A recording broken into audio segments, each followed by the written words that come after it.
taken steps and was delivered, my lord. But private respondent number 9, Secretary of Rajavala School, my lord, refused and they returned, my lord.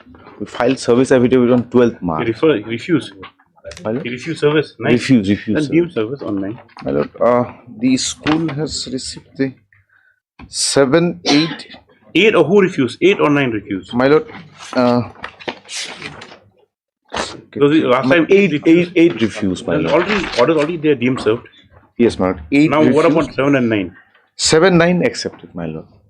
So where are they? They're not here today. No, my lord, not yet appeared. Huh? No one appeared, my lord. But 7 is the 7 and 8 are same, my lord. School, my lord, represented by Secretary Rajavala, represented by its principal.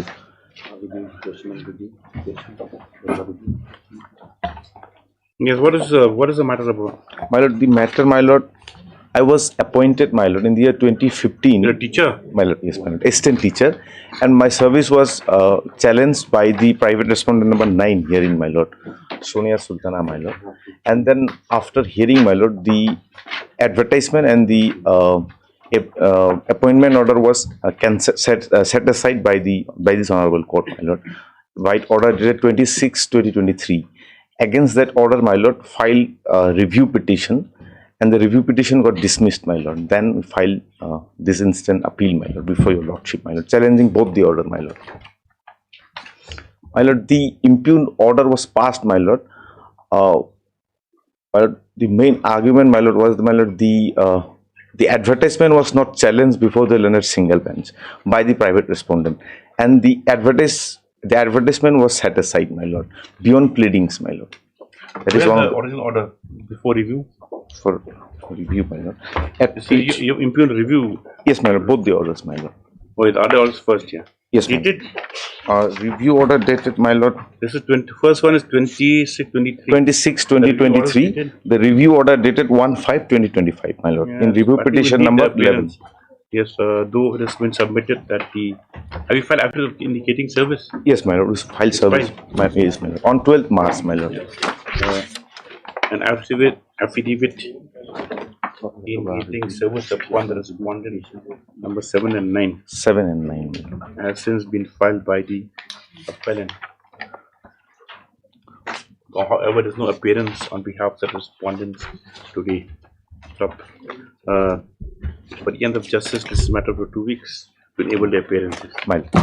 Apply. Will that be necessary? Again, only thing, your lordship, a third party right had been created, your lordship. whatever, we'll see that. Yes, my lord. Hello, please. Item number 2.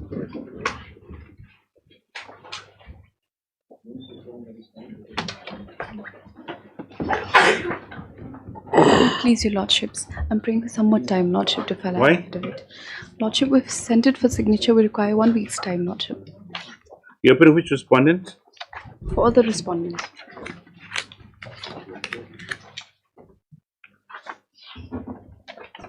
Yes, further to be time is allowed for affidavit. Just thereafter. Highly obliged. 3? 3 is also connected. Much obliged.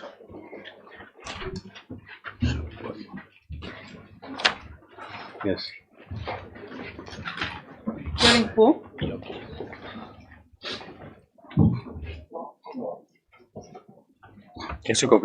Government of Meghalaya has notified the scheme and on 18th March. May I place that notification, my lord? The copy? No, Malaj, I have not been served with anything. 18 March yesterday. Malaj. Yesterday, my lord. Yes, my lord. We have done it within 10 days, my lord. What they have done, Malaj, let my friend finish, Malaj, I'll just address you, Lord. Sure, what's on with you? Exam notification is not as per. We have, Malaj, we have already examined what, because I was aware of what was placed before the BOT for the court.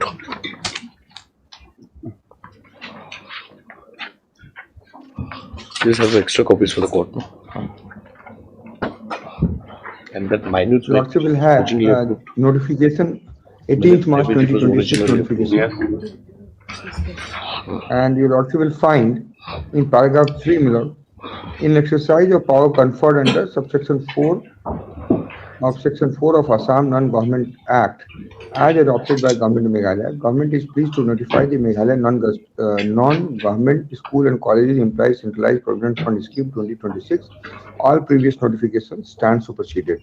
Now, this is the scheme, my lord. Under the scheme, your lordship have various definition. Constitution of trustees, your lordship will find at page clause 4, my lord.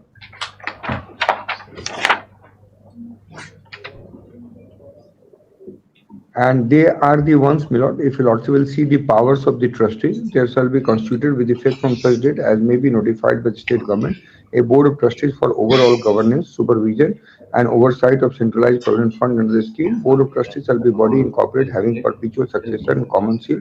Board shall consist of following members. Rule of fiduciary relationship engagement, my lord. These are the various provisions, my lord, record keeping, etc., my lord. And then, my lord, kindly come to the next page. Minutes of the meeting of Board of Trustees. At Minutes of meeting? Second last page, my lord. Second last page, my lord. Oh, second last page. Yes. Yes. Yes. Then, so this is the process through. It will be done, my lord. We will record that. Yes, and your lordship will see the order of the Supreme Court, order of the Honorable Supreme Court, my lord. Yes. Because the basic grievance of the petitioner before the Honorable Supreme Court is non-implementation of Section 4 of Meghalaya Provident Fund Act, my lord. That has been satisfied, my lord. That has been done. So far as working of Assam, working or issues relating to other issues are concerned, if they have grievance, they can raise those things by way of independent proceeding, my lord. Yes. Well, it's what has happened here is what they have done now, Malaj, is after the orders had been passed by this honorable court, Malaj, to notify a certain scheme which was already, Malaj, approved by the board earlier, they have come up with this new scheme. Malaj, I have filed a miscellaneous case. If my lords kindly have that miscellaneous case. Here the miscellaneous case. See, one thing, Mr. Paul, whatever it is, Malaj. now first you examine this. We have, Malaj. We have. Any objections? Yes, Malaj. You put them down. We can put it. As a matter of fact, Malaj, this is what they have now prepared. Malaj, just one thing I'll point out. What my friend was reading, Malaj, is that the BOT which they have now notified, Malaj, at 4, Constitution of the Board of Trustees at page 3, Malaj. Yes. Under the Act, Malaj, 4-4. If my lords kindly come to 4-4. The total strength of the board shall be 14 members. Yes. Well, the Act provides that it has to be capped at 10. Okay. Besides, Malaj, whatever are the differences in so far as Malaj this is concerned, and the Act says 10. Yes, Malaj. Positively. Yes. Because originally it was 10. Now, what they have done, please kindly provide a copy to the court master. My lords, may kindly have this comparative table.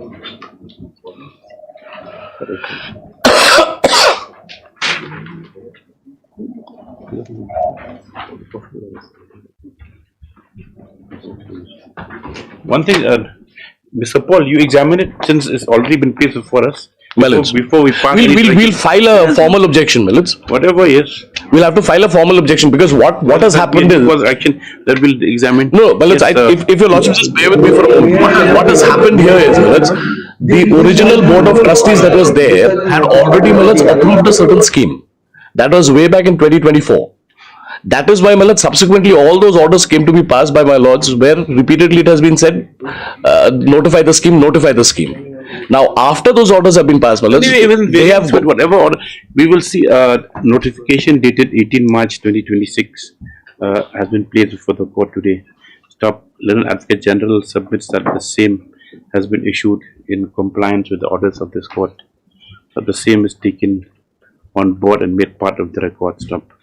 Next one, Mr. K. Paul Leonard, Senior Counsel with so please be allowed to put in his objections as to the because we say, Malaj, it is not in compliance of the directions of this court. To the notification on the ground that the same is not in compliance of the directions of this court. Directions of this court. The same is noted.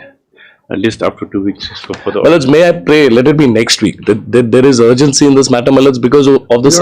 My one more submission, my lord. One submission, Yes. my lord.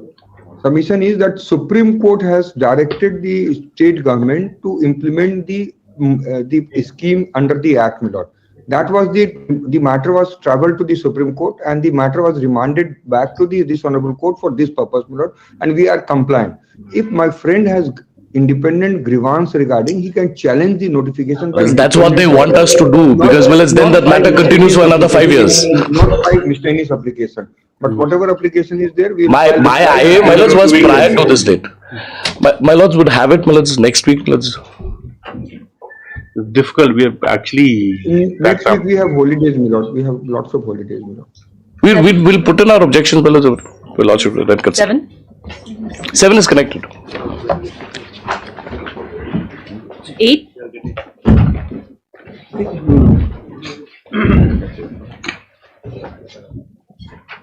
Wait, please, Your Lordship.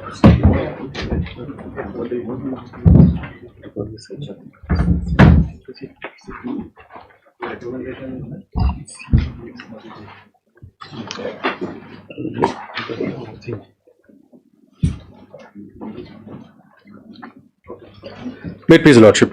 My Lord, details are complete and we are ready with the matter.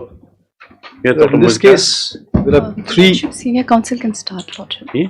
Senior counsel can start, Lordship. He'll be Yes. joining. In this case, there are primarily 4 reasons why we are before my lord. First, and the fundamental reason is a show cause under service tax was issued in October 2016, and it gets adjudicated after 8.5 years.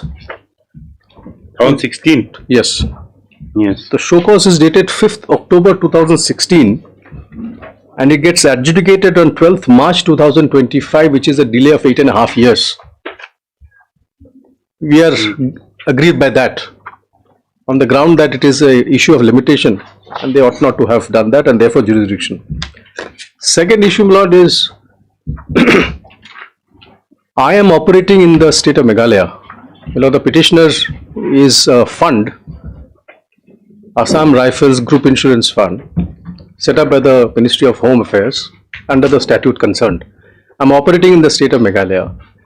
Officers based out of Delhi have carried out investigation, I have issued the show cause notice and I have adjudicated it. They assume jurisdiction over Meghalaya by virtue of a notification which is of 16th September 2014. Yes. That notification we are challenging as being contrary to law. 16. 16/9/2014. Notification dated 16/9/2014. Okay. We are challenging that as being contrary to law, ultra vires the provisions. Third, my lord, it is well settled that an investigating authority has an interest in the outcome. So when an investigating authority or the department or the adjudicating authorities themselves, then there is a violation of natural justice. In this case, the investigation was carried out by the DGCI and the adjudication is also carried out by cadre officers of that department.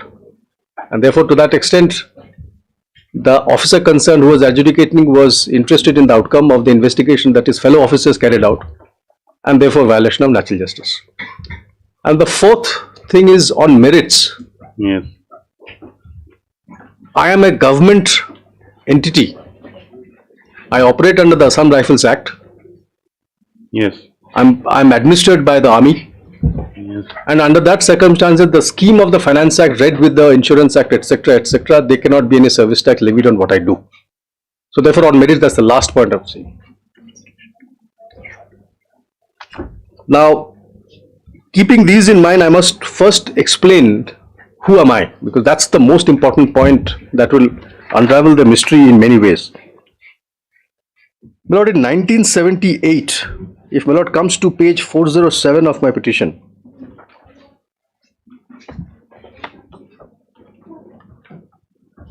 Yes. the Ministry of Home Affairs, Government of India, created the Assam Rifles Group Insurance Scheme. My lord has that letter. Yes. Clause B in the preamble. Compulsory deduction. My lord, kindly note this word, compulsory deduction from pay and allowances of AR officers, Assam Rifle officers, JCOs and ORs by drawing and disbursing officers for officers by the unit, pay accounts officers, etc. I am directed to refer to the revised Assam Rifles Group Insurance Scheme submitted by the Inspector General Assam Rifles vide letter dated so and so, and to convey the sanction of the President to the introduction of the scheme in Assam Rifles and to the constitution of a fund known as Assam Rifles Group Insurance Fund with effect the date of issue of this sanction. This fund will be treated as approved fund for the purpose of marking compulsory deduction in terms of Fundamental Rule 16 on account of subscription to the fund. Now kindly turn to the next page. Deduction of subscription. First line. Deduction of subscription will be from the pay and allowance of the members at the following rates. Assam Rifles officers, rupees 30 per month. JCO so and so, OR so and so. And everything then devolves down in terms of how it has to be administered. The short submission therefore is, this was a compulsory collection from the officers and Jawans. Yes. For their life, which is so precious because they are guarding the nation, and therefore Home Ministry with the approval of the President created this. The compulsory part is very important, my lord. Now, Yes. what is also important, my lord, is if my lord comes to page 342,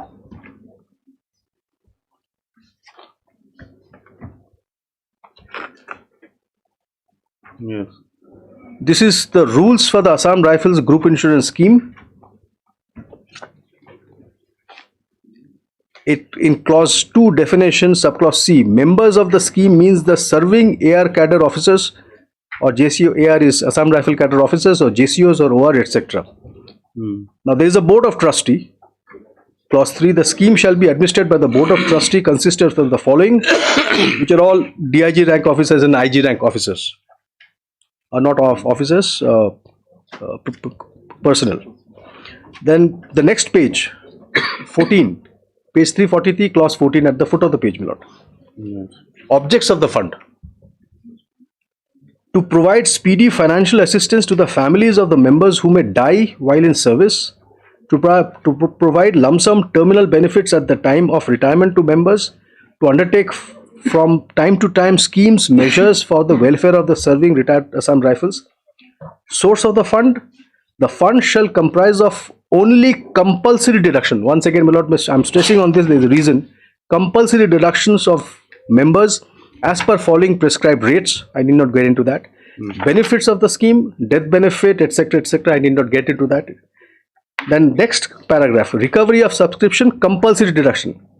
The subscription for the fund will be recovered as follows. Officers, the drawing and disbursing officer will recover the subscription at the prescribed rate in advance every quarter from the pay bills, etc., etc. In other words, there is no consensus addendum. It's a compulsory exaction by the government for the benefit. Yes. And this is the fulcrum of this entire thing, because, my lord, service tax is levied if there is a service for a consideration. Yes. If there is no consensus addendum, if there is no consideration, there is no question of any service tax. And this is the fundamental jurisdictional issue that also comes about in this entire case. What is the amount of the demand now? My lord, the demand is a substantial amount of 18.22 crores and a penalty of 10.38 crores. So total about 30 crores. Okay. Plus interest that comes about. Now, I also want to show another thing, page 416.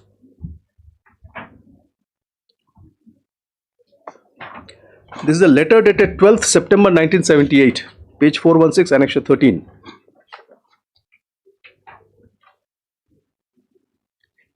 Assam Rifles Group Insurance Scheme, Sanction 4. This is written by Minister of Home Affairs. I am directed to refer to the wireless message number so-and-so dated so-and-so 1978 on the subject noted above, and to convey the approval of the government to the enclosed rules for Assam Rifles Group Insurance Scheme, the issue with the concurrence of so-and-so. So it is not a private arrangement, not that officers and these trustees have got into a cohort to carry out some kind of a side activity.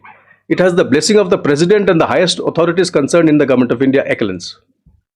Now, keeping this in mind and subject to what they may have to say, Yes. I may first talk about the delay part, my lord. My lord, comes to page 119. The show cause? Yes.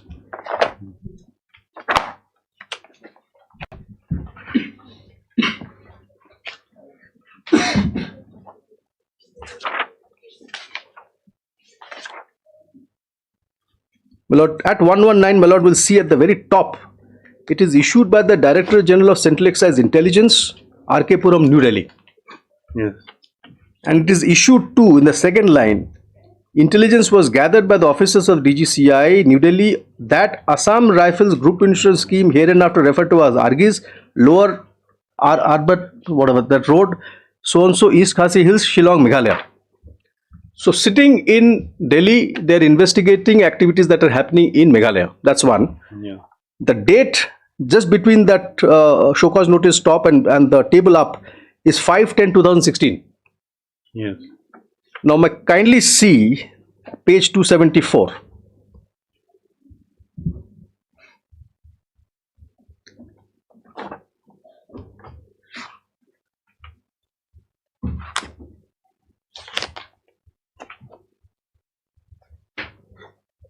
This is the order in original. At the very top, my lord, will see the date, which is 12/3/2025. Yes. So, show cause of 5/10/2016 gets adjudicated after 8.5 years on 12th March 2025. Now, why is it such a big issue that we are making? If my lord comes to page 318,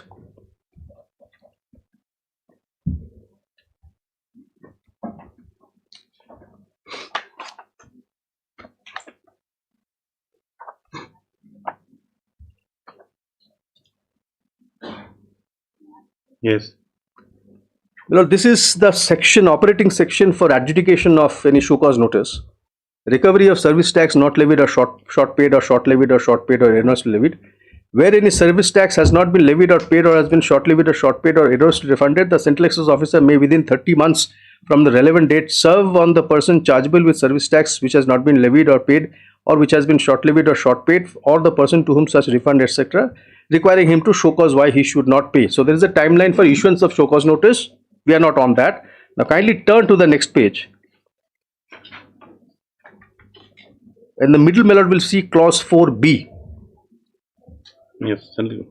The Central Excise Officer shall determine the amount of service tax due under subsection 2, clause A is not relevant, within 1 year from the date of notice, where it is possible to do so in respect of cases falling under proviso to subsection 1 or proviso to subclause 4A. Now, the time period available for adjudication is 1 year from the date of notice, where it is possible to do so. But the word where it is possible to do so cannot be given such a latitude that it will be 8.5 years. Okay. Yes. Now, this issue has fallen for consideration before several high courts. If my lord comes to page 626,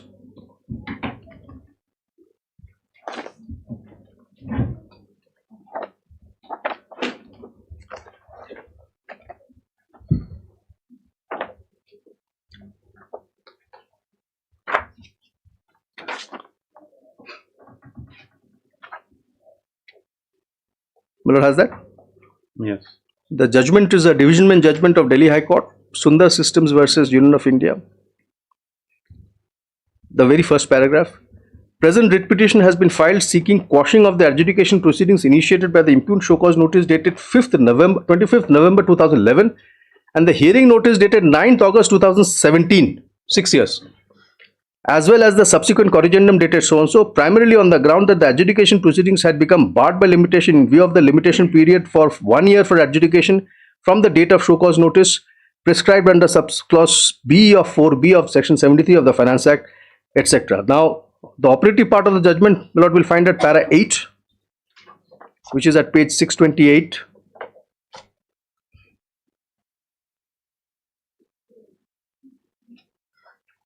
But has that? Yes. Keeping in view the aforesaid arguments, the short question that arises for consideration is the interpretation of section 73(4)(b), A and B of Finance Act. The said provision is reproduced below. I need not read it again, my lord. Para 9.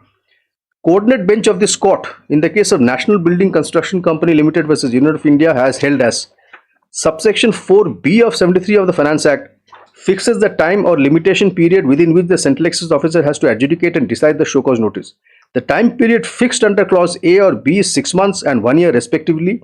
Limitation period for passing of an adjudication order described in the order in original starts from date of notice under subsection 1 to subsection 7 to section 73 of the Finance Act. This court is also of the view that even if no time period for limitation is prescribed, the statutory authority must exercise jurisdiction within a reasonable period, and if it is not done so, it will vitiate the proceedings. See State of Punjab versus etc. etc. Para 11. Keeping in view the aforesaid mandate of law as well as subsection 4p of 73 of Finance Act, this court is of the view that the statutory authority has to decide the show cause notice within the time prescribed wherever it is possible to do so.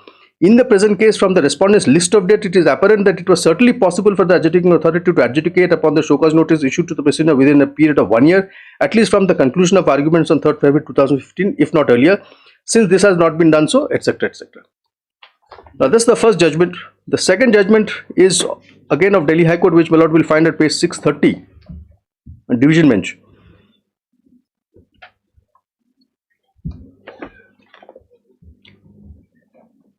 My lord has that? Yes. My lord, para B, in the first paragraph, subparagraph B, I'll just read the prayer.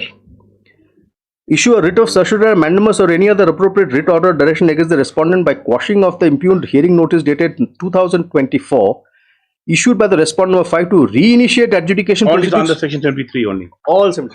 After here, it was after a gap of 9 years. And in that context, their lordships at para 19, which is at page 634, frames the issue. The issue falling for our consideration in the present petition is whether in the facts and circumstances of the case the adjudicating proceedings have become time barred in terms of 73(4)(b) of the Finance Act in respect of the impugned show cause notice dated so and so, and the operative part is at page 638 para 29. This court is of the view, my lords are there? Yes. This court is of the view that section 73(4)(b) was framed and introduced in the Finance Act to ensure effective administration of taxation. While there cannot be denying that the taxation forms the backbone of a nation's economy, and any inordinate delay by the revenue itself is prosecuting its own case cannot be construed in their favor by stretching the period limitation to 9 years, especially when the provisions require the proceedings to be concluded within 6 months, 1 year. Divorce of the aforesaid finding, even if one accepts that the time period of 6 months, 1 year is mentioned in 74(b) of the Finance Act is only suggestive, it would be unreasonable to hold that the same can be extended till a period of 9 years in the given facts and circumstances.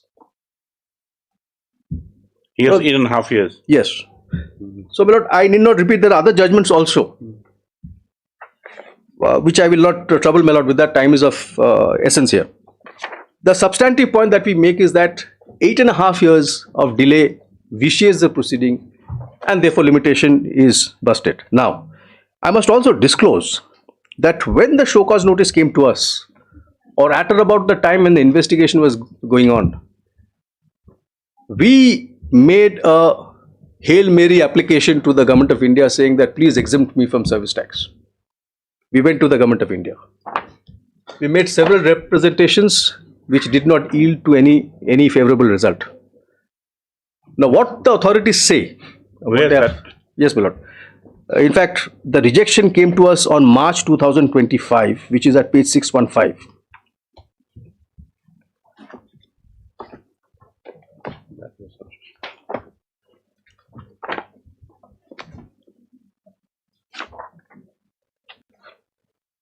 My lord has that? Yes. This Ministry of Finance, Government of India, subject retrospective exemption of service tax imposed on Assam Rifles Group Insurance Scheme. Please find enclosed letter number so and so dated 25/2/2025 on the above caption subject received from the Director Argis. In this regard, I am directed to inform that the request for grant of retrospective exemption of service tax payable by Argis has not been acceded by the competent authority. So, in parallel, without seeking a legal recourse, which we are now seeking on merits, we did approach the Government of India for appropriate concession on this regard. Now, what they say in their counter, why the delay, the reason that they have given, they're saying three things. A, the time period of 1 year is not mandatory, it's only directory, it is suggestive. B, the issue was very complex and it required, and we apparently did not participate in giving the information on time. And C, you yourself went to the government and we were waiting for you to get appropriate indication from the government whether you are exempt or not. This is the three reasons, and all of these are eyewash to my mind, and I'll explain why. My Lord, first and foremost, if my Lord takes their counter,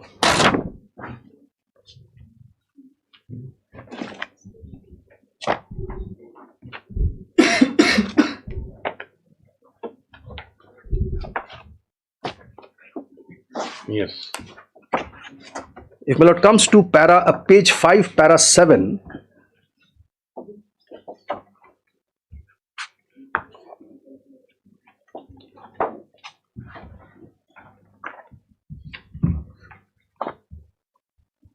my Lord has that? Yes. Yes.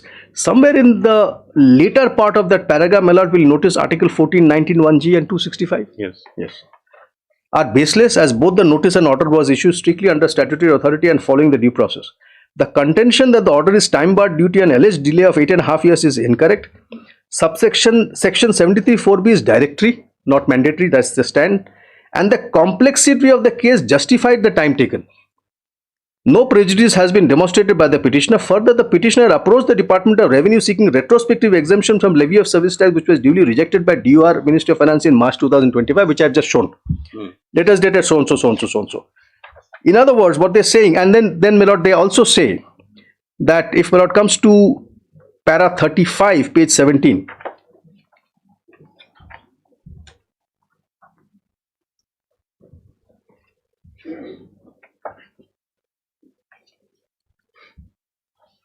Lord has that. That with regard to the statement and averment made in para so and so of the writ petition, deponent states that the interpretation sought to be placed on 73(4)(b) of the Finance Act is selective and contrary to the statutory framework. The provision clearly uses the expression where it is possible to do so, which acknowledges that the 1 year time limit is directory and not mandatory, and is subject to administrative contingencies, complexity of investigation, and availability of complete information from the taxpayer. I'll pause here, my Lord. Once a show cause notice has been issued, where is the question of asking for complete information from the taxpayer? I can understand complete information is pre-show cause notice. But once the show cause notice is there, relied upon document is there, all the information is there, you have framed a charge. So it's a complete eyewash that it was such a complex, I need more information, etc. That is not the case. Instant case, the assessment could not be completed earlier due to the petitioner's own failure to furnish full and accurate details, thereby prolonging the inquiry. We are not concerned with the inquiry. Inquiry may have taken whatever time it had taken. It is a question from the date of show cause notice. So that is also not correct factually. And then, when it comes to page 19.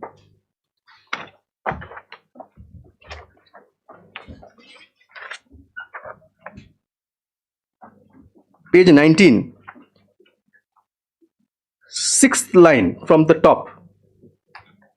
My Lord has that. The line starts with was kept pending. 6th line from top, page 19. Yes. Was kept pending without reason is wholly baseless.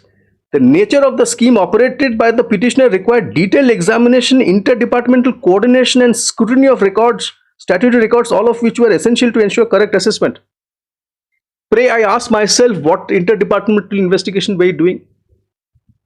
Were you talking to Ministry of Finance, Ministry of Home Affairs, President of India, Argis Director? Who are you talking about? Because all the data is there in the show cause notice. So really speaking, what they say, in essence, is only 2 points. That it is directory, not mandatory.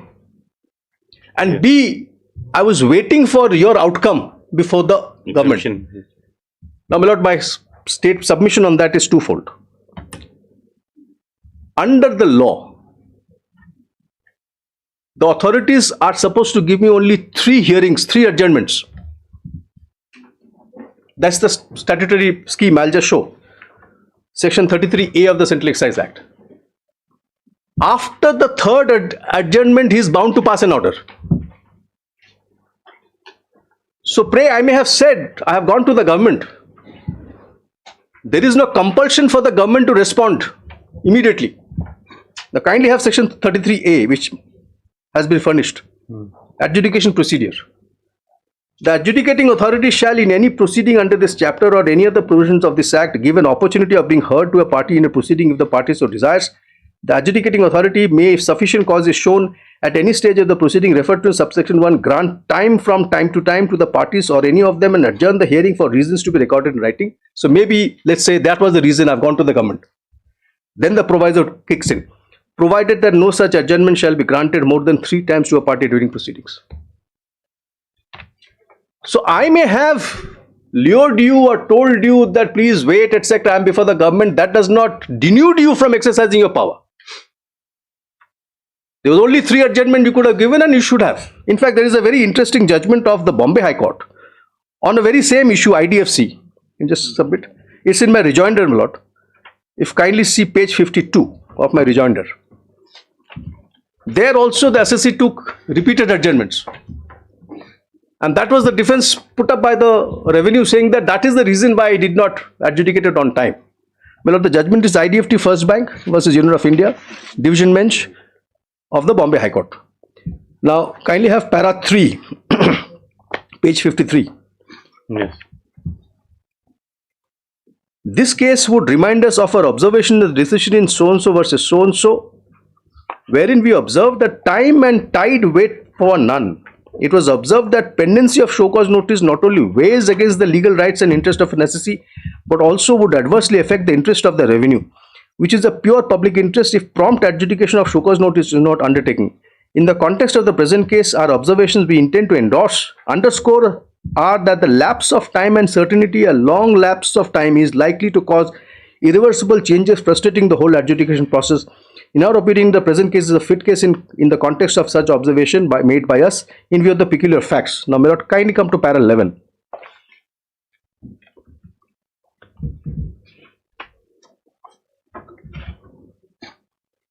A reply affidavit is filed to the petition. Mr. So-and-so learned counsel appearing for the respondent has made submissions opposing the petition. He has drawn our attention to the justification which is sought to be furnished by the department of such delayed adjudication by referring to the averments as made in para 7 of the reply and affidavit, in which the respondent number 2 has averred that IDFC was given personal hearing on 6th August 2013. However, record of personal hearing memo is not in the file of respondent number 2. It is stated that hearing was given on 9th August 2013. However, no one appeared for IDFC. Thereafter, another hearing was scheduled on 9th October 2013 when a notice had requested for adjournment on or after 16th October 2013. It is stated that the notice was heard on 20th February 2014 as per the record of personal hearing memo kept in the file. However, again the same was refixed on 17 March 2015, which was again adjourned at the request of the noticee to 14th April 2015 and thereafter on 27th April 2015. Then again the notice was heard and so on so. If such are the amendments in the reply affidavit, we wonder as to why respondent number 2 kept on granting requests to IDFC for adjournment and did not pass appropriate orders and final orders onto the show cause notice. This is the question, my lord, that begs consideration.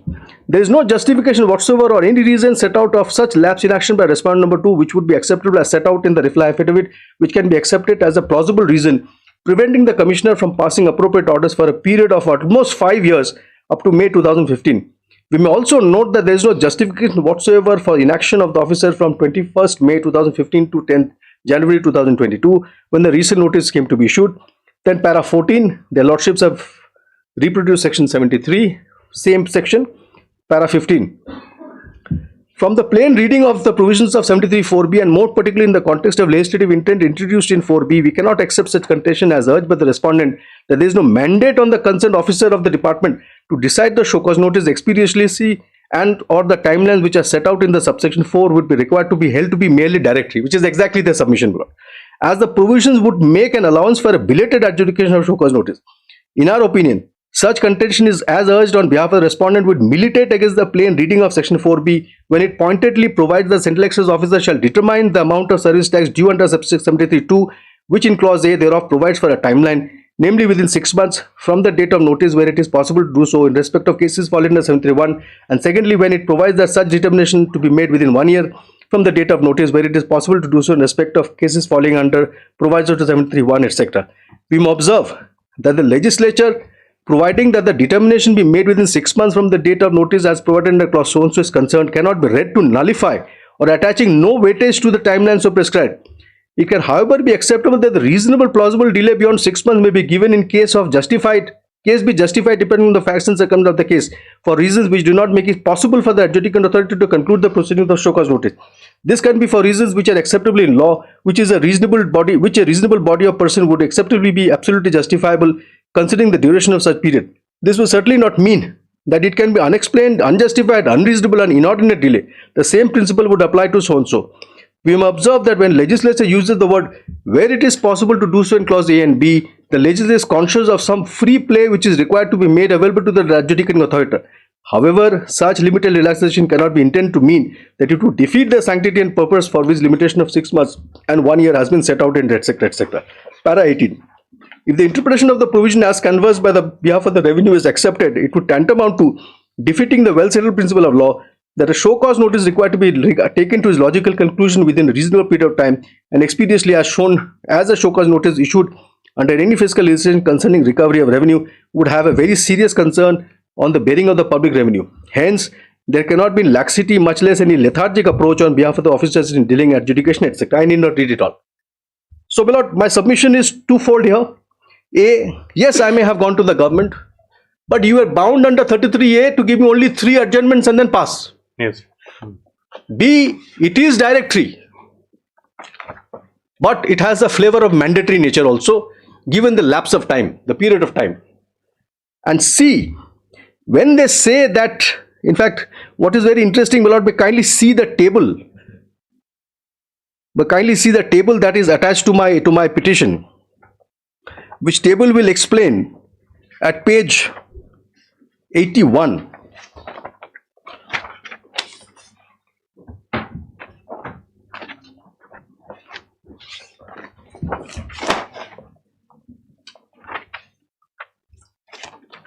And this will demolish their faint attempt to justify their delay by saying that we were waiting for the ministry's conclusive view. Miller has the table. Yes. Issue of show cause notice 5/10/2016.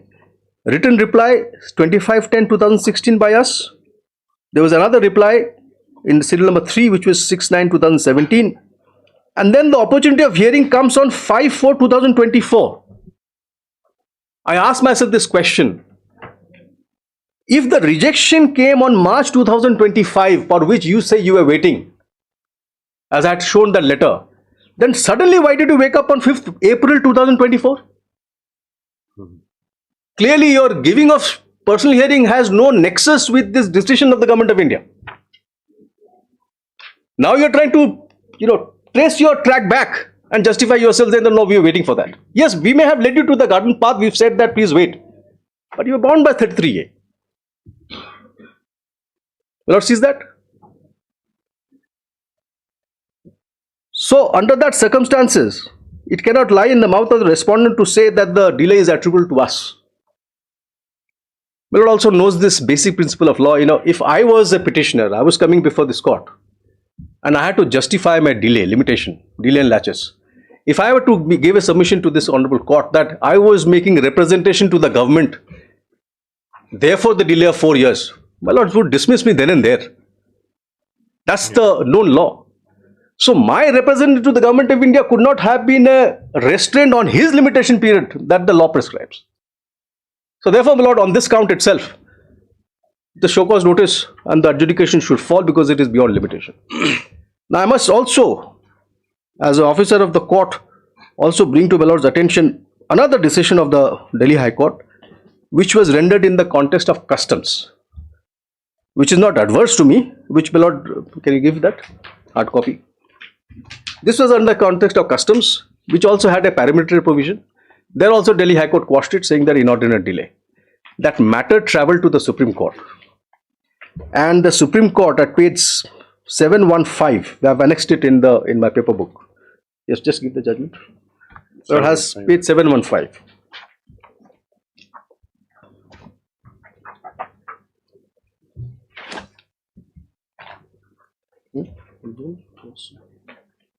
Yes. Lord, this is an order of 2nd May 2025. This matter has come up today for hearing the parties on interim relief. Notice in the main matter has already been issued on 7th March 2025. We take notice of the fact that the High Court, by way of its impugned judgment and order, disposed of hundreds of petitions. These are all under customs. One of the matters has come up before us. It is difficult to hear the revenue on interim relief in the absence of other assessors before us. We request Mr. So-and-so, the learned ASG, to see that the other specialty petitions also come up before us at the earliest so that we can issue notice to them. According to Mr. So-and-so, the impugned judgment and order passed by the High Court of Delhi needs to be suspended from its operation as the same is creating a lot of problems for the revenue. He pointed out that almost 250 matters came to be disposed of by the tribunal following the judgment of the High Court of Delhi. Since we are looking into the larger issues involved in this matter, we may only say that if any matter comes up for hearing before the tribunal or any of the High Court on the subject in question, the hearing may be deferred till we take an appropriate view of the matter. So there's a direction for deferral of hearing, but this was in the context of Customs Act, and that's what the VOS I want to submit. But it has that. I've just submitted the copy of the decision.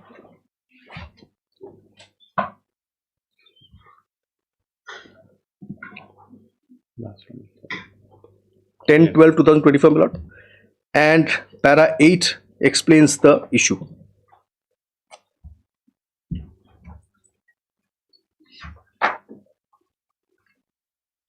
Para 9. Insofar as the Customs Act is concerned, my lord sees that. Para 9. Once again. Yes. Yes. Insofar as the Customs Act is concerned, while undisputably the exporter or the importer, as the case may be, stands enabled to follow the route of self-assessment or declaration, those once endorsed are undoubtedly liable to be viewed as having been duly assessed in accordance with the provisions of the statute. Section 28 of the Customs Act is concerned with duties and interests that may be levied or not levied, etc., etc. I did not read all of that. Then they have reproduced section 28, where there is a proviso. If you will not shift to the next page, subclause 9, at the foot, somewhere at the bottom. Yes. The proper officer shall determine the amount of duty or interest under subsection 8 within 6 months from the date of notice in respect of cases falling under so and so, within 1 year from the date of notice in respect of goods falling under so and so. Very similar parameter in that sense. What has that? So it is in this context that their lordships were examining it, and at para 14.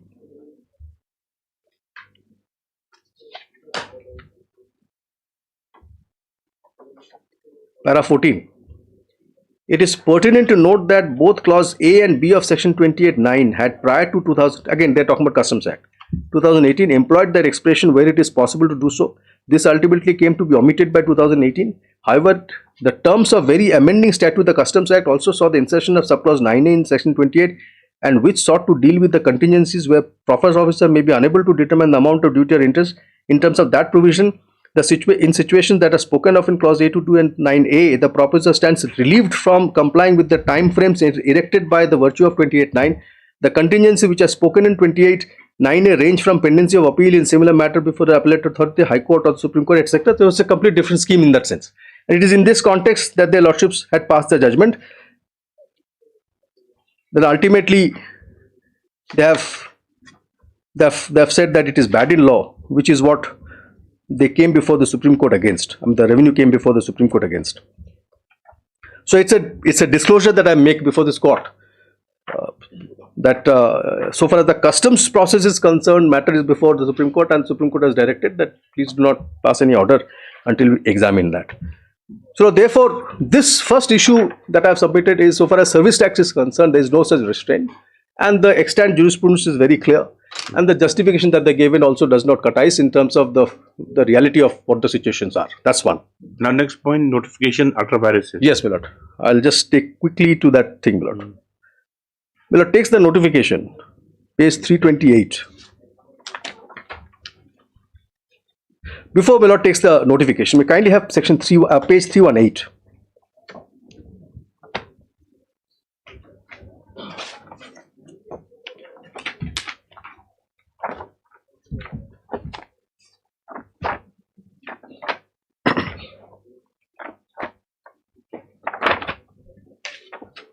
Same section 33. Yes, 73. May I read it for my lord's appreciation? Yeah. Where any service tax has not been levied or paid, or has been short levied or short paid, or erroneously refunded, the Central Excise Officer may within 30 months from the relevant date serve a notice. So the power has been conferred on the Central Excise Officer. Now, Finance Act, under which service tax is levied, does not define central excise officer. In fact, at kindly have page 308.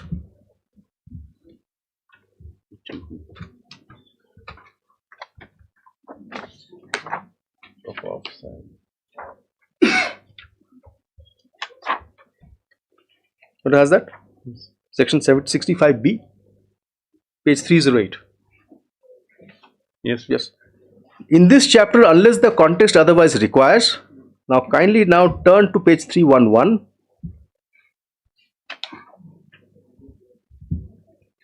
The very last definition of that page, 311, 55. Yes. Words and expressions used but not defined in this chapter and defined in the Central Excise Act or the rules made thereunder shall apply so far as may be in relation to service tax as they apply in relation to a duty of excise. So Central Excise Officer will take the color of Central Excise Officer under the Central Excise Act so far as may be in relation to service tax. That's also a very thing. It's not an ipso facto application. It's so far as may be applicable to service tax, which means if the service tax legislation has its own architecture, you have to also keep that in mind. That's the point. Now, this is the definition, and therefore we need to now look at what is a Central Excise Officer. If my lord comes to page 90 of my writ petition.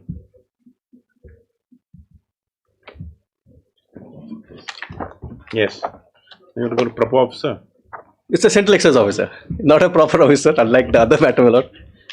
In fact, it also has a bearing in that other matter, but here definition, my lord sees that. Yeah. Central Excise Officer means Principal Chief Commissioner, Central Excise, Chief Commissioner, Central Excise, Principal Commissioner, etc., etc. And somewhere at the bottom, fourth line, or any other officer of Central Excise Department or any person, including an officer of state government, invested by the Central Board of Excise and Revenue. So here what happens, there are identified class of officers who are Central Excise officers and those that may be invested with that power, which in GST, the word investment was missing. But doesn't matter here. So therefore, there are only those class of officers that they are representing to. Now, my lord, may come to the notification that we have alleged. Page 328.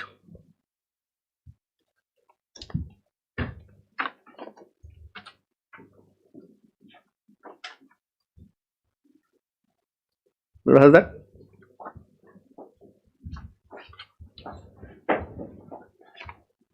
Yes.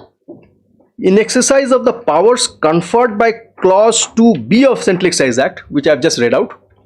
2B is the definition of all those people who are the Central Excise officers. Read with clause 5565B, which I have read out, definition gets picked up of the Finance Act. Rule 3 of the Central Excise rules and Rule 3 of the Service Tax rules. Yeah. Now, before I go any further, I want to show what is Central Excise rules 2 and Central Excise rule Service Tax rule 3. If my lord comes to page 324 for a minute. This is the Page? page 324. This is the most important aspect of the whole issue. 324. Yes. Rule 3. The board may by notification appoint such person as it thinks fit to be a Central Excise Officer to exercise all or any of the powers conferred by or under the Act. The Act is Central Excise Act. Which means what Rule 3 does is that Central Excise Officer's jurisdiction is under the Central Excise Act. What the Finance Act says is Central Excise Officer under the Central Excise Act are my officers. But that is only the definition that they are borrowing, not the jurisdiction that is conferred specifically qua the Act. It doesn't say for this Act and for the Finance Act also. That's point one. And if it comes to the very next page, which is Service Tax rules, this is the most important point, heart of the issue. This is Service Tax rules. The Central Board of Excise and Customs may appoint such Central Excise officers as it thinks fit for exercising the powers under Chapter 5 of the Act within such local limits as it may assign to them, as also specify the taxable service in relation to which any such Central Excise officer shall exercise his power. which means the construct of Finance Act is the jurisdiction of a central excise officer will be of a local limit. He cannot have a national footprint. So if my area of operation is the state of Meghalaya, Assam Rifles by definition, well, not everybody knows here in this room. The local limit, the statute says, central excise officer, whoever he may be, can only exercise jurisdiction in the local limit. Then the notification that I have alleged, which gives a national footprint throughout the territory of India, is ultra vires this. Now, my lord, we are now request my lord to come back to 328 so that the conspectus becomes even clearer.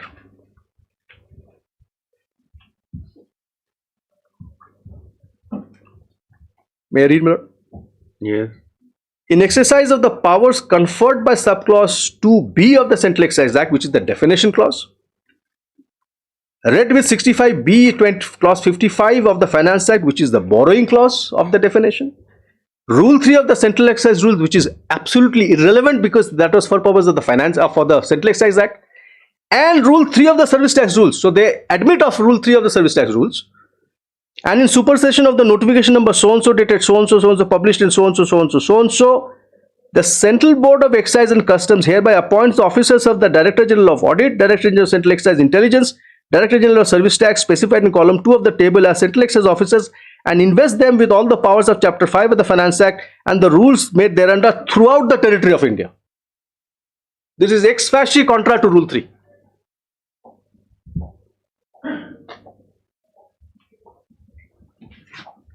They may do so for purpose of central excise purposes, manufacturing purposes. But not of service tax. But not under service tax. Otherwise, Rule 3 becomes a useless lumber, which speaks about a local limit.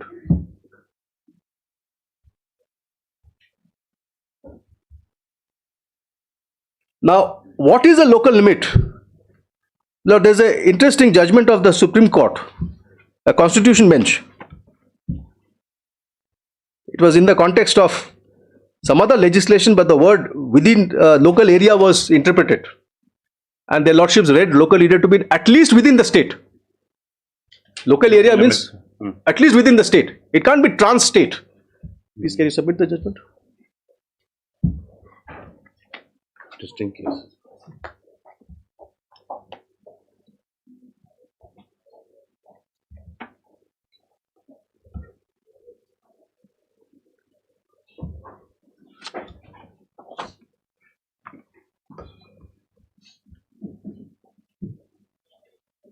Lord has that?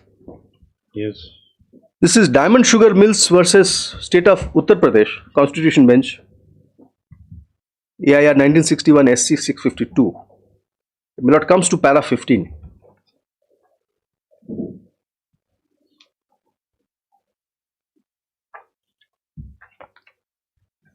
May I read, my lord? Yes. The etymological meaning of the word local is relating to or pertaining to a place. It may be first observed that whether or not the whole of the state can be local area for purpose of entry 52, it is clear that to be local area for these purposes must be an area within the state. Yes. The operative part is area within the state at max. Now, when my submission is, therefore, when Rule 3, which is at page 325, may I request my lord to once again come back to page 325. Yes. The Central Board of Excise and Customs may appoint such local limits. It could not have travelled. Now, my lord, again, as an officer of a court, and I want to be fair to the court and to my learned friends, there is a judgment of the Madras High Court that is against me. And I want to show where their lordships, how they came to the conclusion that is contrary to what I am canvassing, and where the error was by my respectful submission. But kindly have page 719 of my petition.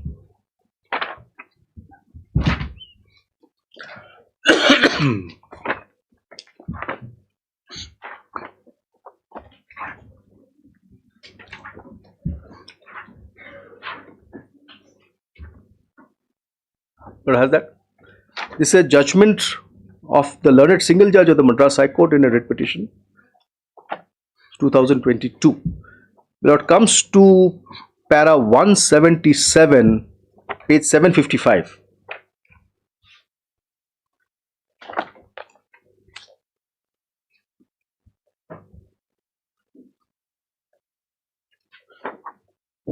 What is that? Para 177? 1 second. Oh, sorry. 756.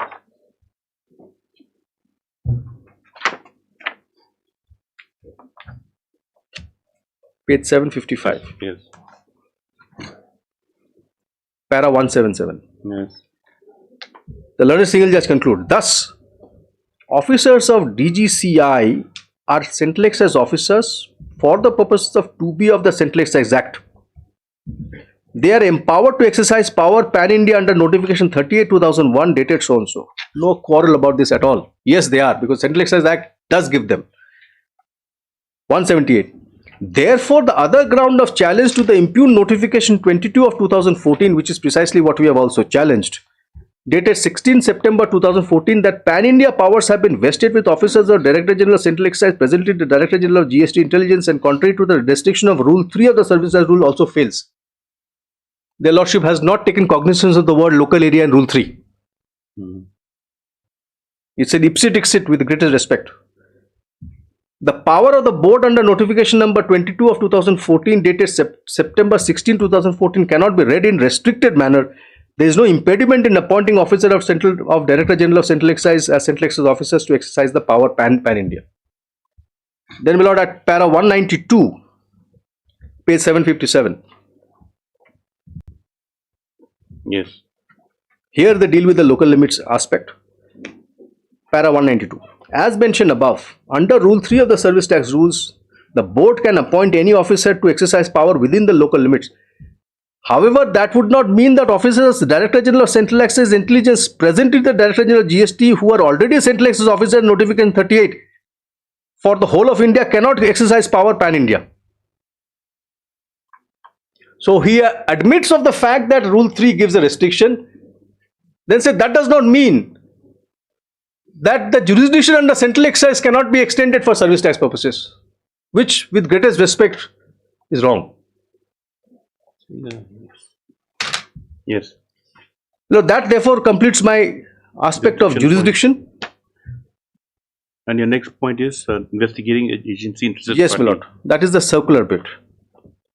My lord, the circular, my lord, will find at 761.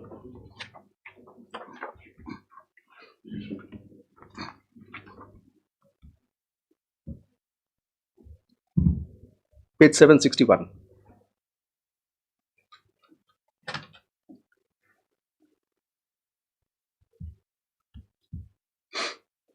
This is a circular dated 10th March 2017.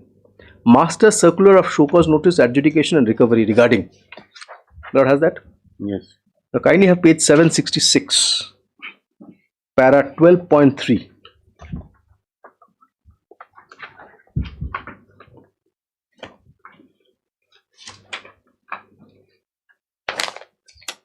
It is this that enables a DGCI officer to be the adjudicator himself, who is the investigator. 12.3. Cases investigated by DGCI. DGCI, after investigation, issues show cause notice which may be answerable to either ADG adjudication or to Executive Commissioner as the case may be. Board has issued detailed circulars regarding adjudication of cases booked by DGCI, White Circular number so and so and the circular number so and so dated so and so. The salient points of the instruction given are as follows. To assign cases for adjudication amongst the Additional Director General Adjudication and the Field Commissioners, the following general guidance may be followed. Cases including cases pertaining to jurisdiction of multiple commissionates where the duty involved is more than 5 crores shall be adjudicated by ADG adjudication. Well, Lord, we are not multiple jurisdiction. Therefore, this clause 1 ought not to have been invoked by them to begin with. Now, clause 4. Cases to be adjudicated by the Executive Commissioner when pertaining to jurisdiction of one Executive Commissioner of Central Excise shall be adjudicated by the said Executive Commissioner of Central Excise. So, therefore, they ought to have given it to an Executive Commissioner in Meghalaya. Now, subclause 3 to that.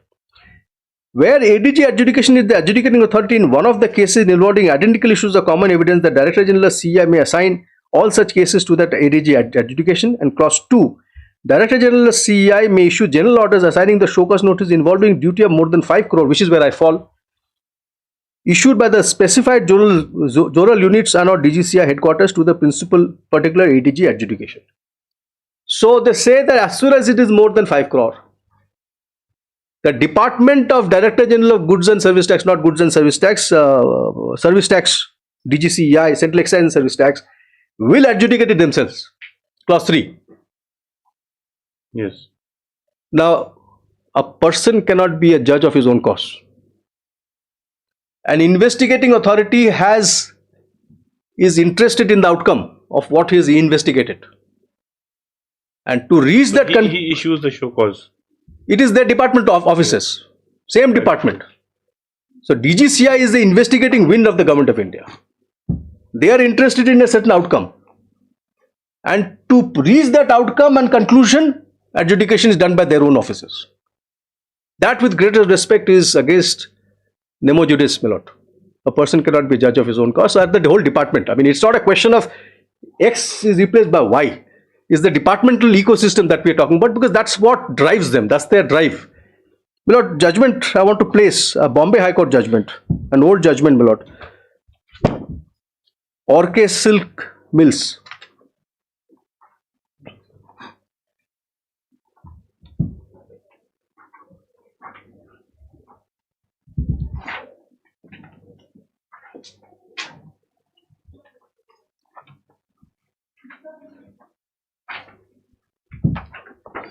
(1988) 19 ECR 503, Bombay.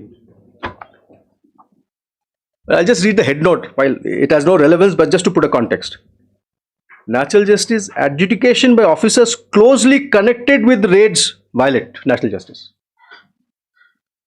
Closely connected, not the same officer, closely connected. Now the findings, if it comes to clause para 2 of the decision.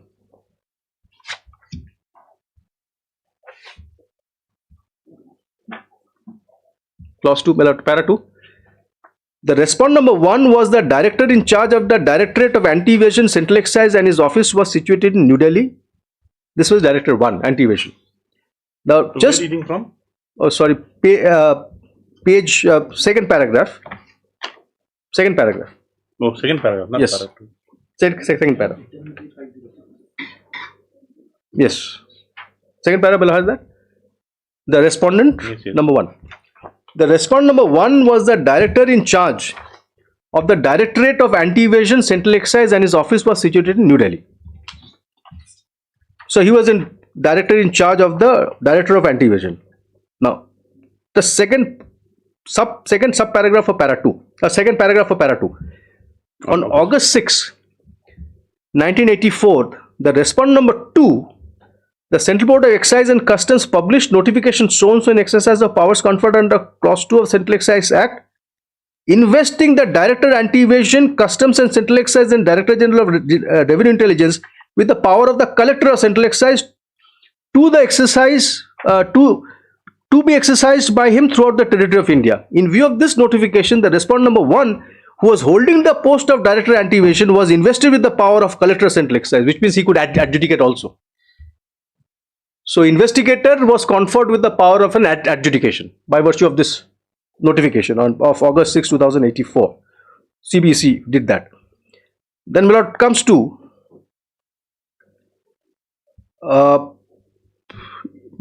internal page 509, right hand top, which is the last paragraph of para 6. Yes.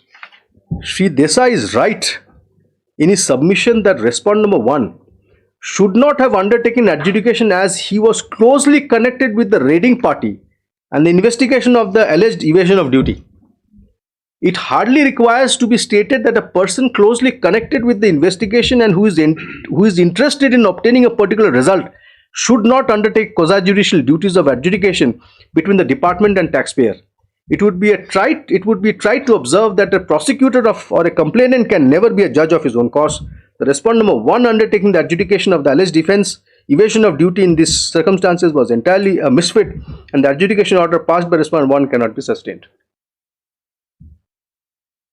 Now, then, my lord, para 11, which is internal page 513.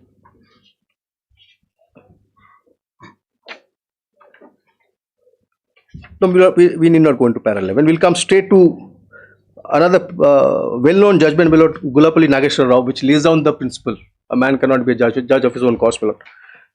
Just submit that.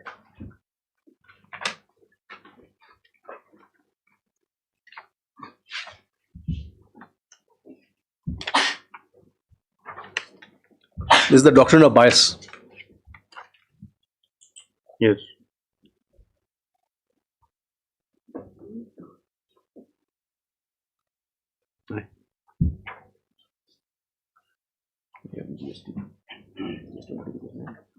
Yeah, non-notification.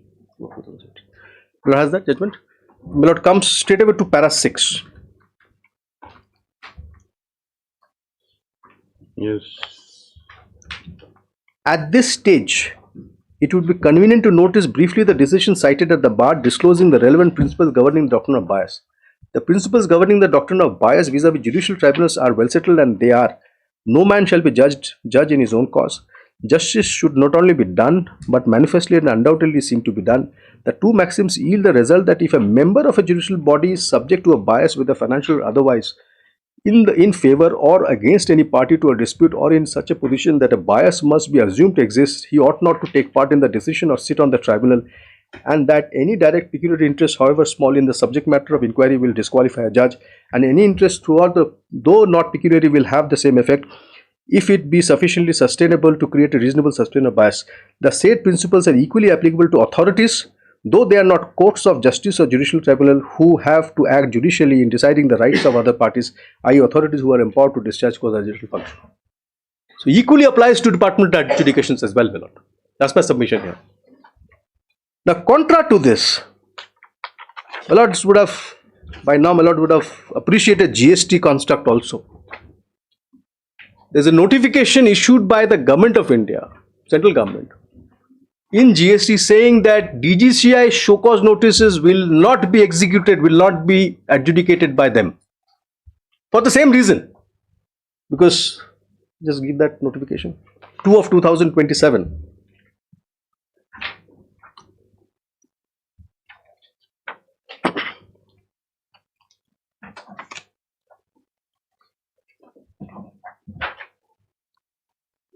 But has that 2 of 2027? 2017. Yes.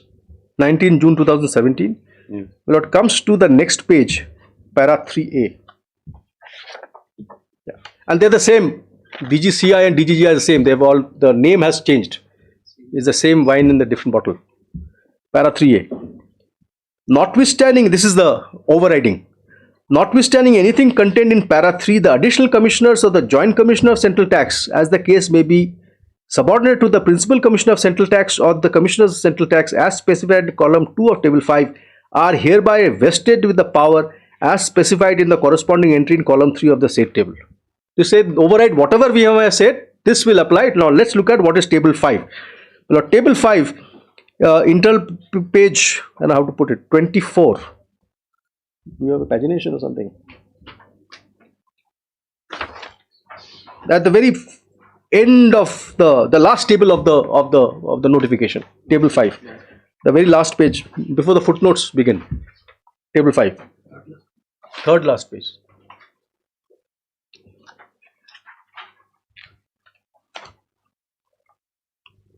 Yes. Yes. This is to show that GST is still fair and they have followed this principle of against doctrine of bias. Powers of additional commissioner or joint commissioner of central tax for passing an order or decision in respect of notices issued by the officers of the Director General of Goods and Service Tax Intelligence, which is the equivalent thing. Principal Commissioner, Ahmedabad South, these are all the range officers. On the right hand side, passing an order or decision in respect to notice issued by the officer or Director General of Goods and Service Intelligence under section 67, 73, 74, etc. etc. Clear delineation. Yes. This also goes to show that the government knows this doctrine of bias.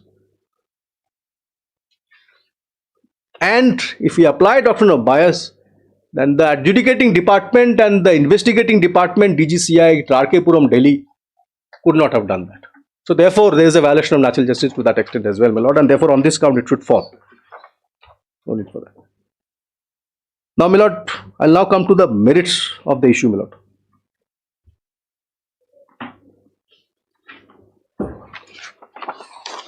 We thought you already through. The merits are not. You already through on your three. Then, my lord, I will take another date. Then, my lord, I don't want to trouble, my lord, with maybe another date may be given. Then I'll deal with the merits Yes. of how tax is set not. out the premises. Yes, this takes care of the fundamental writ jurisdiction issue. Then will the merits of why service tax ought not to be levied, and therefore that becomes a jurisdictional issue also. Then, my lord, may keep it on 21st of April, my lord, because March there are lots of holidays, so I'm told. Yes. 21st April, my lord. Yes. I'm so obliged.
Any mention? May it please your lordship. My lord, I beg to mention item number 42 of the hearing list, your lordships. 42. Yeah. No, my lord, this might, I have the instruction, your lordship. I want to withdraw this case with the liberty to file afresh. This is, my lord, pertaining to that appointment of additional, recruitment process of additional judge. Advertisement in KCDC. KGDC? Yeah. It's I'm already appearing for, infractious. No, my lord, it's not become infraction. I am seeking liberty, my lord, to file afresh. I am withdrawing this case with the liberty to file afresh. But you didn't have cause of action in the first place also, in the first case? No, my lord. I have a cause of action, my lord. Sure. I have a Well, cause. now at liberty only we can prove that in the next one you file that you had cause of action to file this case also. No, my lord, I have a cause of just I am seeking, my lord, liberty to file afresh. Mr. S. and the council petitioner, yes, Dr. withdraw instant matter with liberty to file afresh. So advise. Not for objected to KCDC, your lordship. matter stands disposed of on being withdrawn out liberty as paid. Obligement. May I please, Your Lordship? I beg to mention one unlisted matter for tomorrow, Lordship. What's the urgency? Urgency, Lordship, we are challenging the transfer order, Lordship. We have submitted a representation to consider our posting. How long you been on this present place of posting?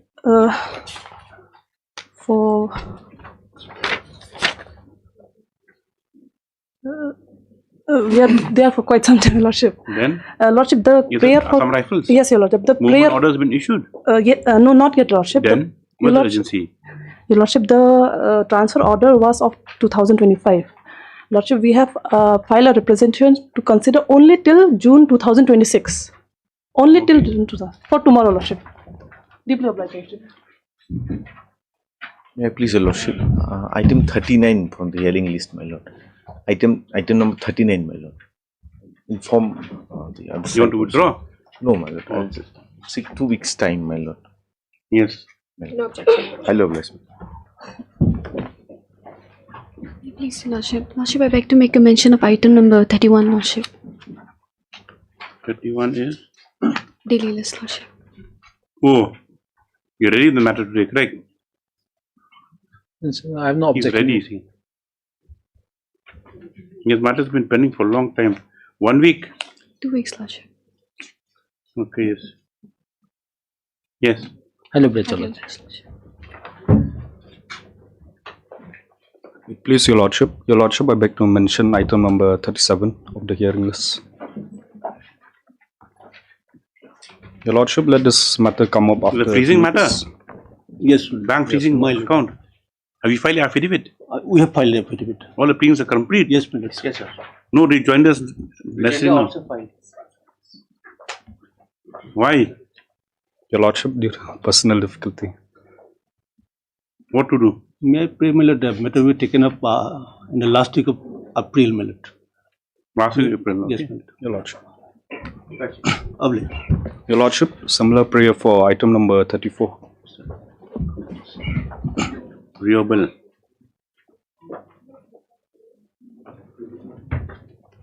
What's the matter about? This matter is regarding the appointment in sericulture, Your Lordship. No objection. No objection, my lord. Okay, okay, please, yes. Much obliged. Much obliged. My lord, item 35. Lord, I'm praying if this can be taken up after 2 weeks on hearing. After 2 weeks, my lord, for hearing. Regarding that? Contempt case, my lord. With the CCTV cameras are not available. No objection, Your Lordship. Yes.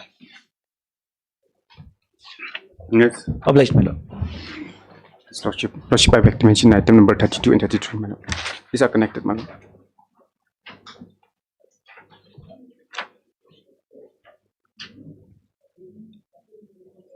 No objection. No objection, Your Lordship. Yes. May I please, Your Lordship, I beg to mention my item number 41. But the list is gone now. 41. Yes, my Lordship. There's no objection. No What's objection. the matter about school matter? Yes, my Lordship. Yes.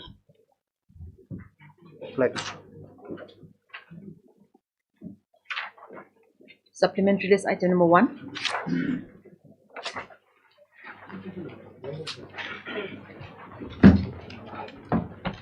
May it please your lordship. Yes. Lordship, this is a matter pertaining to compulsory retirement. Compulsory retirement? Yes. Your lordship, the petitioner in this case is a lady who has passed her 6th grade. Upon passing her 6th grade, your lordship, she has passed out from St. Joseph's School. So, lordship, she was issued 2 certificates. One school transfer certificate as well as one school leaving certificate. So now, if your lordship will kindly come to page number 18, it is very relevant, your lordship. It is Annexure 5, your lordship.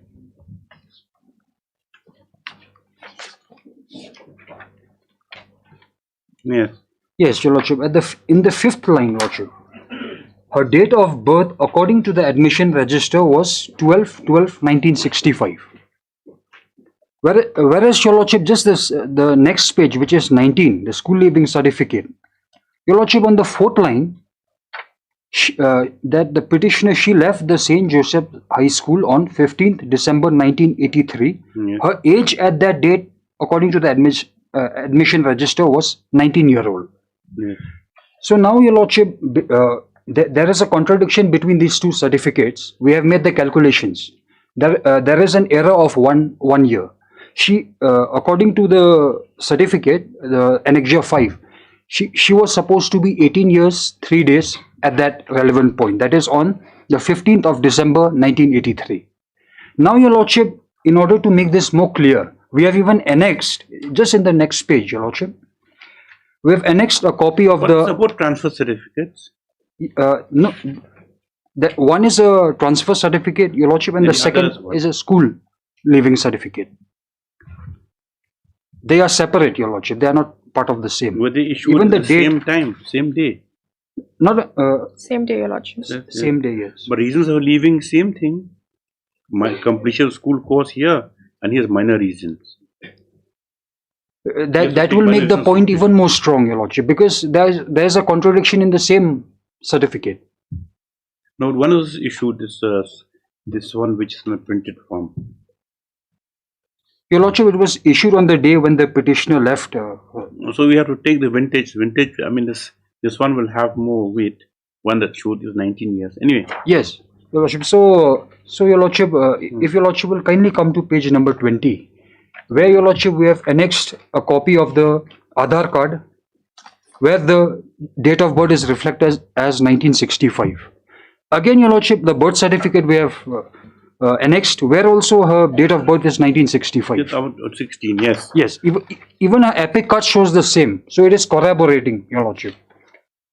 So now, what is the issue, your lordship, is that the petitioner was appointed as an ad hoc employee in civil hospital in Nongpo. And when she was asked to furnish her documents, she has furnished this faulty certificate. So based on this certificate, which makes her 1 year older, your lordship, she will be attaining her age of superannuation 1 year earlier. That will be at, your lordship, 31 of December 2022. When actually her, as per her accurate age, that is the date of birth 1965, if that is to be taken into account, then she will attain her age of superannuation at 31st of December 2023, your lordship. So what has happened? She continued her service after furnishing this certificate. She has continued Just getting paid. Yes. That was the problem.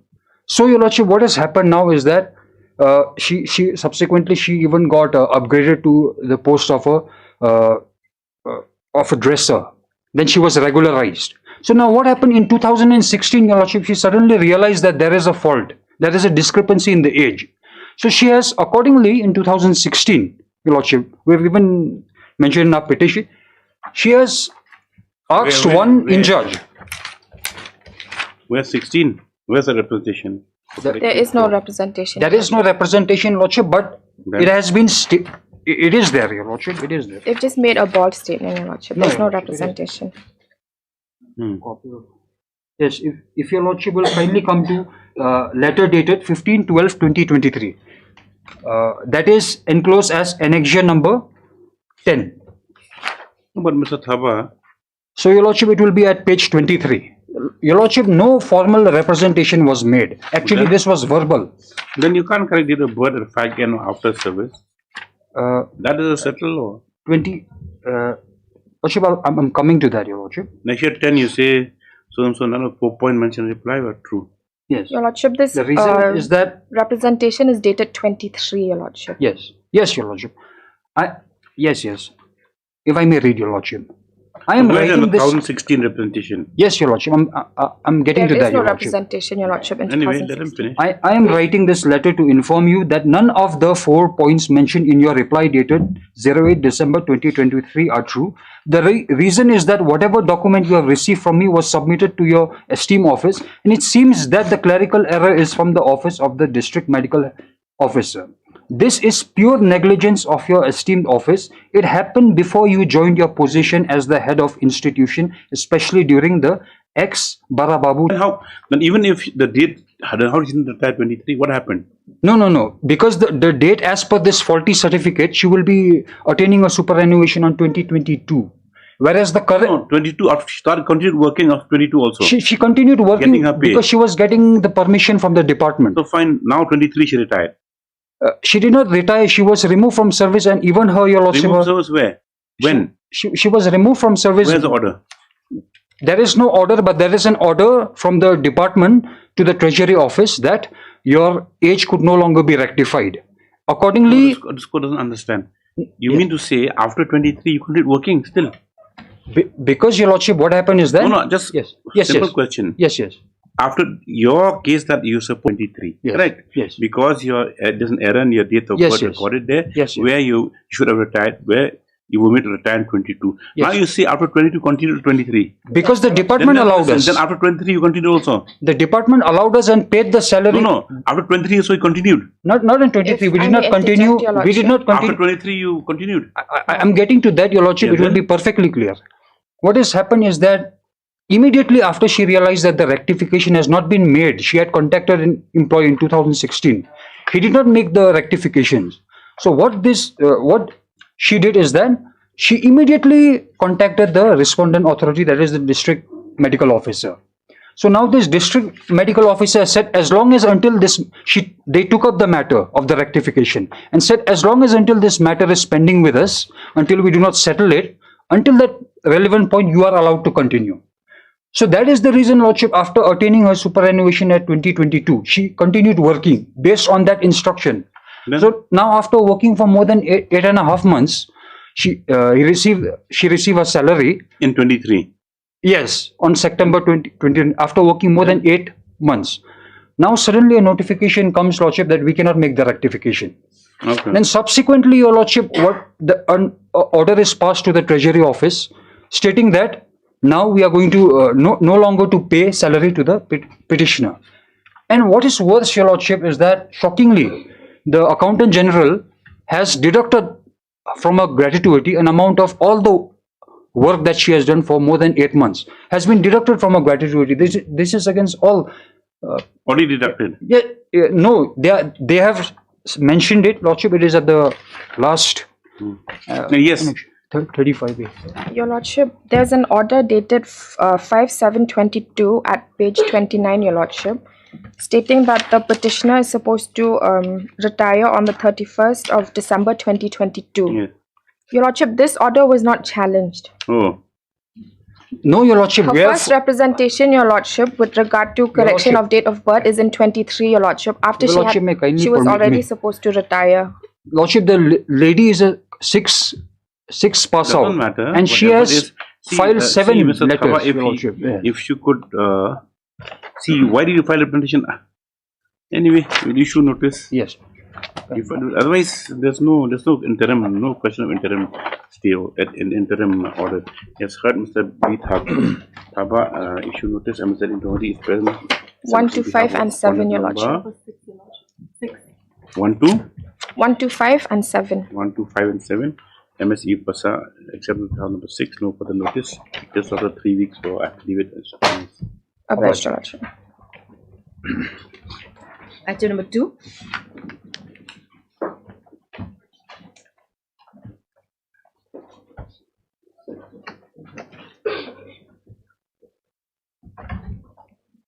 Wait, please, your lordship. Lordship, I'm seeking some accommodation today, my lord. I've spoken to my friend, lordship. So if the matter could be kindly posted after a week, lordship. What's the matter about? My lord, that I'm challenging the department of proceeding and in the interim praying for staying the proceeding, my lord. Police? No, my lord. Supply department. Much obliged, lordship. Deployed. Daily list item number 1.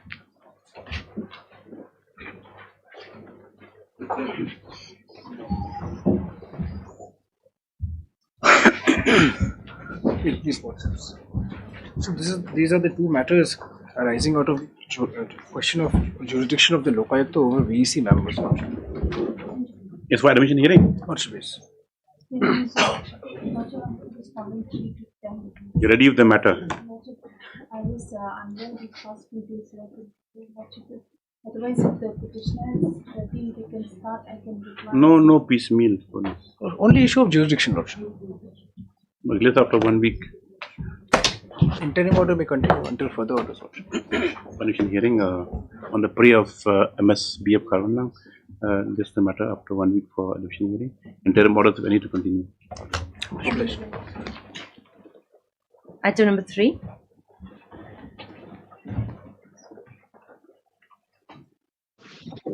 Regarding item number 3, my lord, we have already submitted our. Where the compilation? Where the compilation of evidence? Notified your lordship. When?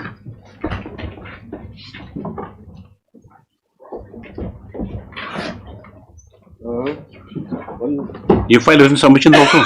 Lordship. Already filed when? Already filed on 3rd. It's filed. When was it filed? On the 3rd of Feb, your lordship. Yes? On the 3rd of Feb.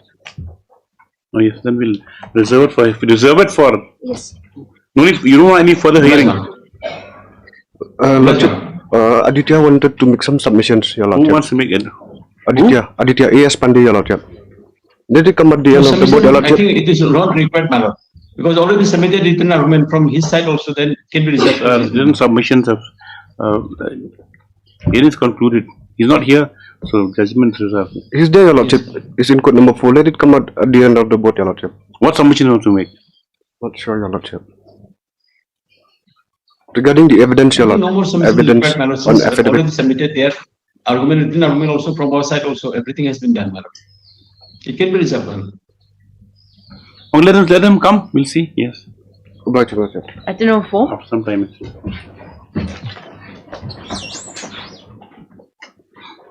Wait, please, your lordship, the senior is on legs. The matter may be fixed on 24th of this month. Who's the senior? B. Pathak. Yes. What instructions? Lordship is supposed to take instructions on the Specific review which instructions, we yes. filed, Lordship. Lordship, review has been filed, but it has not been listed yet. Review has been filed? Lordship, Where? Before this court? Before the Supreme Court, Lordship, where this matter is covered by the Prem Singh judgment, Lordship. When? 24th of this month, Tuesday. Yes, MS Murchang pays $400 for the time to obtain instructions. This on so and so.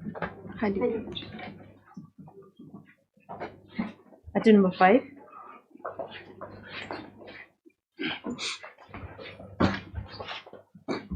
May I please, your lordship? Here we supposed to file the rejoinder. Some more time to file the rejoinder, lordship. How many times you? This is 3rd time, lordship. This is the 5th time? Third time, lordship. Okay. Final opportunity of 2 weeks allowed for rejoinder. This on so and so. Up to 8, your lordship. Same matter. Item 8.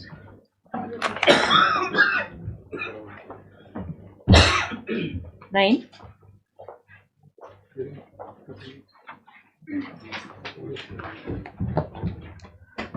Lordship, I'm appearing on behalf of Mr. B. Pathak from item number 9 to 18 Yes.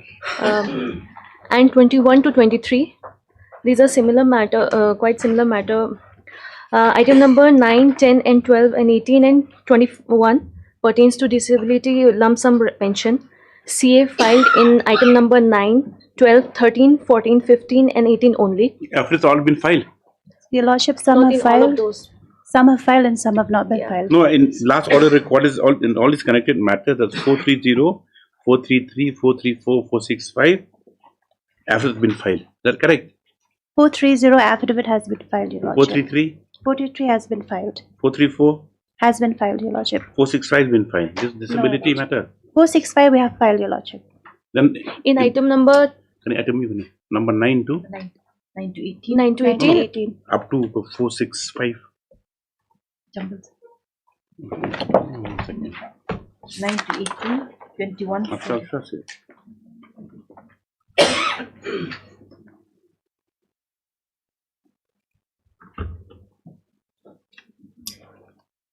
Nine to 18 disability. No, not all of those. 9, 10, 12, 12 to 18. Yeah. 9, 10 9, 10, then 12 to 18. are disability matters.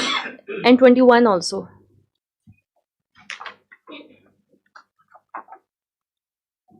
No. No. 18 no. 18 no. Now you're saying 9, 10, 9, 12, 12 to 18. 12 to 18 and 21. And 21 disability. Now 580 number 19, 20. These are matters pertains to promotion. 19, 20, 23, 22, 22, 23, yes.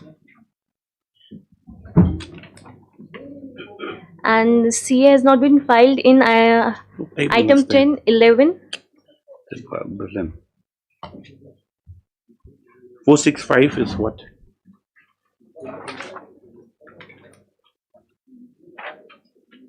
Was connected, yes. So now you need to file affidavits in all these. So, Your Lordship, some has been filed and some have not been filed. Some you have to give the numbers, not some Yes. has been filed. Your Lordship, 430 has been filed. Yes. 433 has been filed. Okay. 434 has been filed. 1 second. 430 file, 435, 433. 434 file, then 434 filed. 435 has been filed. 436 has been filed. yes. 465 has been filed. 431 has not been filed, Your Lordship. Okay, 431 not been filed.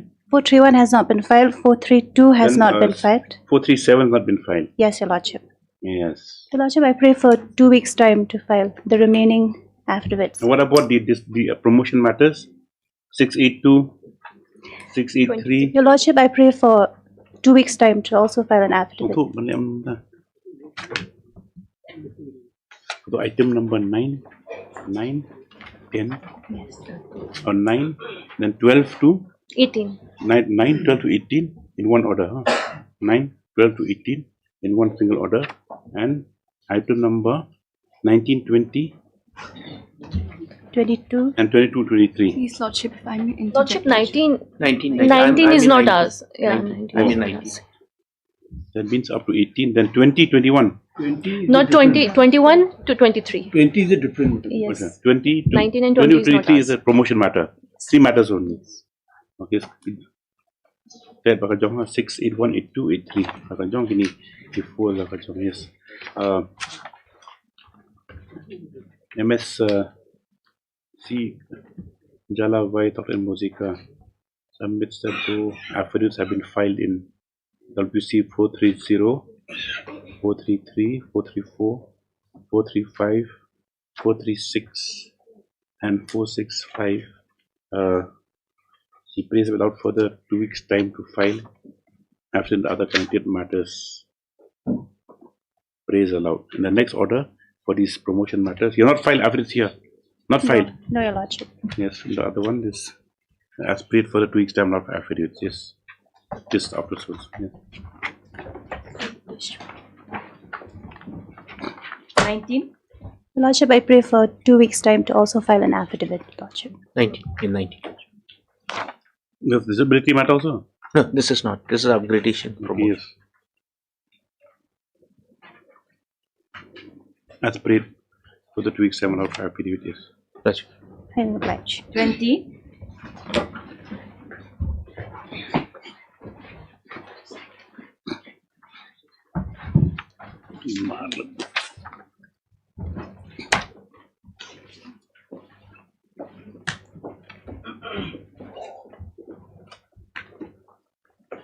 Item 20, I am appearing from respondent 1. You filed affidavit? Yes, madam. We have filed the affidavit.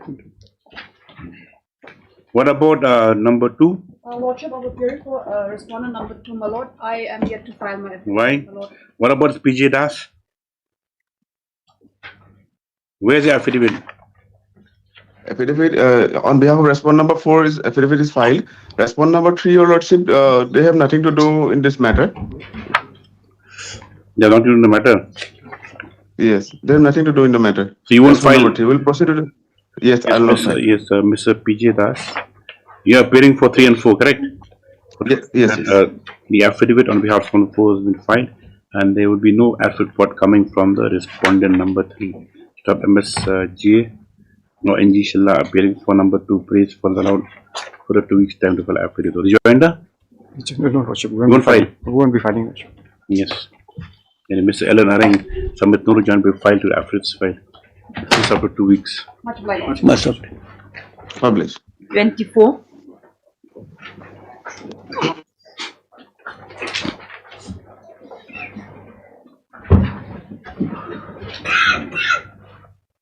Worship, the government has to. My lord, we have, I have an instruction, my lord.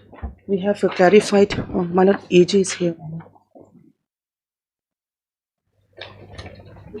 My lord, if your lord will see, the prayer of the petitioner, my lord, was that we have sought declaration from the petitioners that you have to declare. They said that the previous order was passed by the director, my lord, and subsequent order was passed by the deputy director, my lord. So your lordship has put the query. We have got the query clarified. Now the commissioner secretary has passed the order, saying that this is the earlier order has been withdrawn. My lord, if you also will see the writ petition of the petitioner, the facts will get clarified, my lord.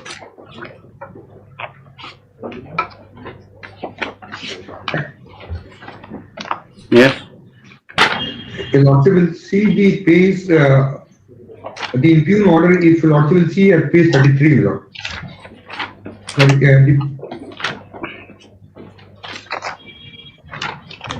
page 33, my lord. Yes.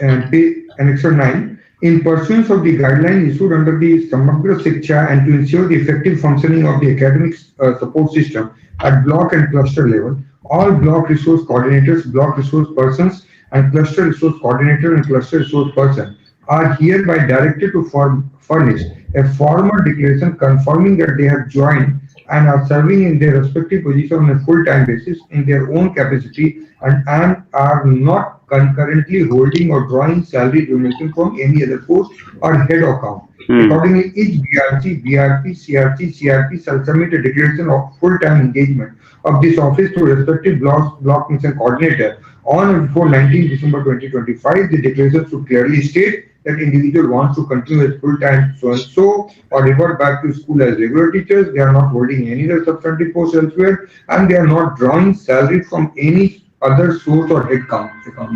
So this was the declaration, and it will also will come to the bottom of that. It was Deputy Project Director SCM.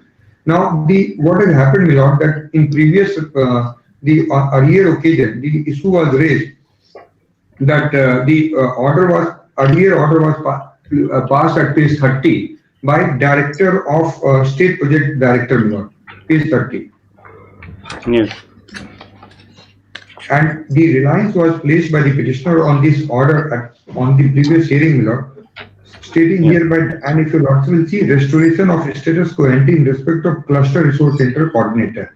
In continuation of order so and so, my lord, is directed that order of communication issued by district subdivision shall remain in abeyance till further order in respect of the existing cluster. So this order, my lord, has no bearing so far as the order issued on page 33 is concerned, my lord. That 33 order, my lord, says that you have to give the declaration. But the objection which was raised by the petitioner saying that no previous order was issued by the yes,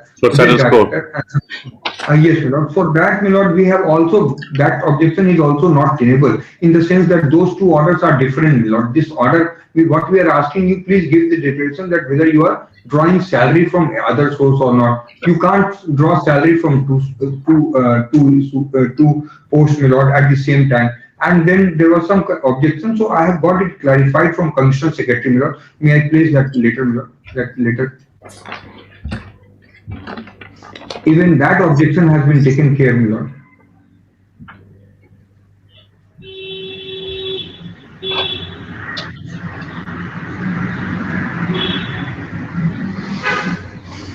And your lordship, which was issued directing the maintenance steps to enter in respect of cluster is hereby revoked. So that order is also revoked, my lord. So the only Sign a order I declaration. want to Lordship, in this Nothing case, remains. Lordship, in this case, we have never received this notification. This order, last order. Yes, Lordship, we have It's never. just issued yesterday. Lordship, you have, yes, it was issued yesterday. Lordship, I would like to put my point here. Lordship, I have been working as a cluster resource. We're not going to go there. The only thing is that the declaration is very simple. It says Lordship, that yes. shall somebody declaration of full-time engagement is office. Lordship, I'll just point out the declaration here. Lordship, in their annexure 9, they had said in the first point that the individual want to continue as a full-time BRC, BRP, and so on, or revert back to the school as a regular teacher. I want to point out here, Lordship, here in the declaration form, point number 1, I am full time, here the name so and so, hereby solemnly affirm and declare that I am serving full time as a block resource coordinator, block resource cluster coordinator, resource person. Dash is given here, the block name will be given here, but the option choose any one of that teacher or the cluster is not given. This is also my point, Lordship. And here they know that I have holding the post of 2 for 22 years and I have been given the salary of only the headmaster. And cluster resource person, I have been working as a free. As under SSA, if any cluster resource person is appointed, there is a criteria of appointment and they have been given a salary of 2,500 rupees per month. So, Your Honor, let this declaration be set aside and let us allow to file a representation before the concerned authority. That is my humble prayer, Lordship. Yes.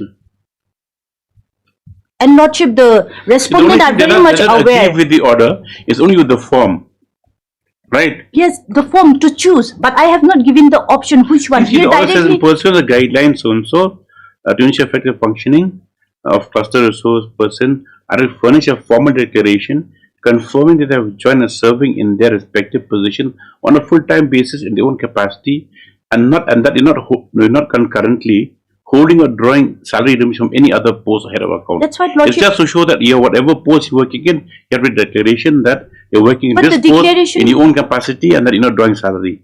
Now, accordingly, each BRC, BRP, CRC shall full-time engagement office, respective block mission coordinator. Now you're saying the form says that we have to tick this, whether you're block resource coordinator, you're a person cluster resource coordinator. So what are you serving right now? You're serving as a cluster head, correct?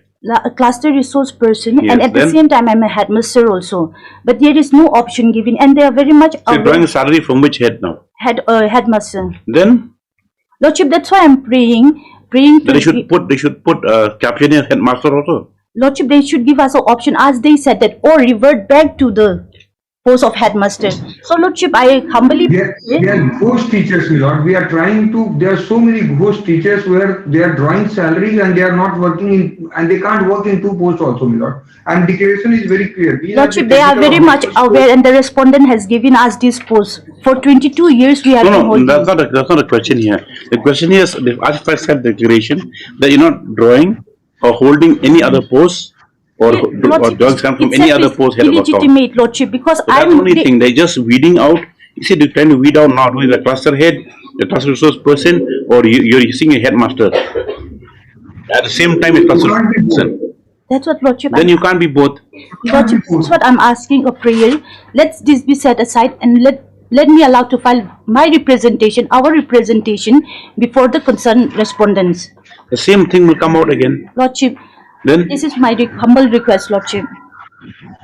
And Lordship, the status quo order is also to revert back to our original position, Lordship. Because they have to now you're drawing salary of headmaster only. Yes, Lordship. So then you'll cease to function as a cluster resource person. Headmaster. Lordship. Simple as that. It's Now very you're simple. saying you're not drawing any salary from trust resource person, correct? Lordship. Why are you getting some remuneration? Are you getting some remuneration? No, Lordship. Then you can make a declaration that you and reverting back that status quo is gone, revoked. Lordship, it's not revoked, Lordship. This order revokes it. Lordship, this is given to the, only on 18 March, Lordship. It takes instruction after 1 week. Okay, Lordship. Yes, today Archival Journal has produced a order dated 18/03/2026, whereby the direction to maintain status quo ante respect to cluster resource center coordinators has been revoked. Dr. M.S. Cloud, please will not appeal instructions this after 1 week. Obliged. Otherwise, to read out the whole teacher's Lord. you have to show where you're working. Otherwise, Lordship, that's why I was. you're all drawing My salary from prayer two was heads. just to file a representation How many people before are the concerned authority. How many members are here in this all Garo Hills cluster? So Lordship, around 22. 22 persons are members. They're drawing salary from two places. No, only one. Then you have to make declaration. And Lordship, this is very much in the knowledge of the respondents, Lordship. It is always the knowledge of respondent. Yeah.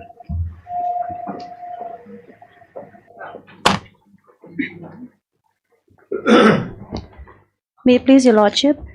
Yes. Your lordship, we have not yet received instructions. I pray. What's for arbitrator? Appointment of arbitrator. You have a list. Since his MES, your lordship, the list has expired, but you have also attached, your lordship, the list in page 14 from the Indian Council of Arbitrators, your lordship, not from the list of panels from the MES, but from the Indian Council of Arbitrators. At page 14, at paragraph 12, your lordship. Yes. MS. Where's Dr. Mazika? He's currently on legs, your lordship. MS Sijara Vice Mozija submits that instruction will be received this after 2 weeks to obtain instructions positively. Yes. Oblige. 26. There have to 4 instructions will be obtained. 4 instructions will be obtained positively. Yes. It please your lordship. This matter relates to the unlawful opening and closure of medians on the national highway. Let's the respondent number 4, 5 and 6 have just filed an affidavit this morning. I've received a copy. What about 3 and 9? State of Assam? Nobody notice has already been served upon them, but they've not entered in appearance yet. I'm on behalf of respondent 4, 5, 6. I already submitted the affidavits. Yes. So what do you want to do? The state is yet to file their affidavit as well. Are you filing? We are not filing affidavit. We are conceding to the submissions of the petition. Yes. In that case, I may be given some time to file a rejoinder to this. Yes, Mr. S. N. Perez, I will have to file a rejoinder after it's filed by respondents 4 and to 6 stop. Mr. E. R. Khan, Leonard, counsel for respondents 2, 7 and 8 submits that as they conceding to the submissions made by petitioners. No absolute forthcoming. What about the others? Not necessary. Yeah? Performer? No, union is 1. Are you filing? No. Yes, number 1, MS so-and-so. For number 5, so or submit the no. Respondent, your lordship, respondent number 9 is also not appear here. No, they've already been served. That's their choice, my lord. Number 9 is the DGP. DGP. Yes, sir. Yes, it is noted that till date there is no appearance on behalf of 9 also. Does the interim order may kindly be extended? Interim order to continue until further orders. Lordship, highly obliged. 27. Number 1. You know for come from number 1.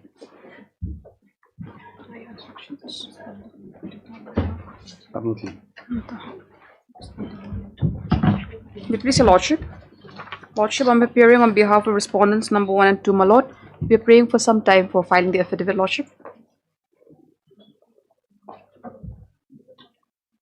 Who's for 3 and 4? For 3 and 4, lordship. Similar plan. No. Yes, for the 2 weeks time must be allowed for affidavit by all the respondents. Much obliged, lordship. 28.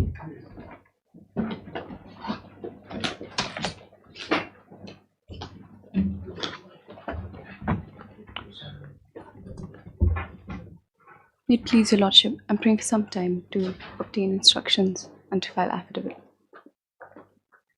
Yes. Yes, prayed further 2 weeks time allowed for instructions or affidavits. 29. Similar prayer, lordship. You're there also? 29. I leave lordship. 30. My lord, we have filed an affidavit, my lord, bringing on record the memorandum of association. This is pertaining to the. But here we are. Yes. Where the affidavit? I affidavit.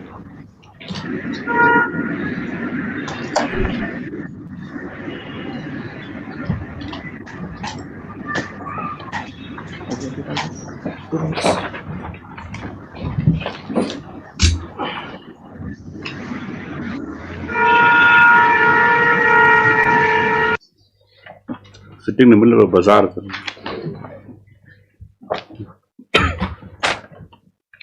Yes.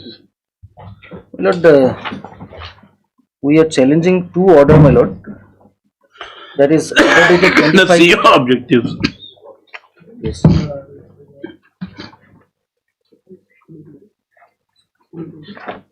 When was it established?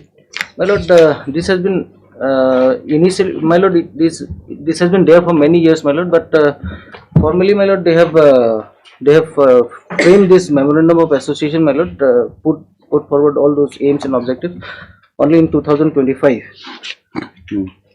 So here, my lord, I am challenging two order passed by the Deputy Commissioner West Empty Hills, my lord. That is order dated 25/11/2025 and the order dated 4/2/2026. 1 second.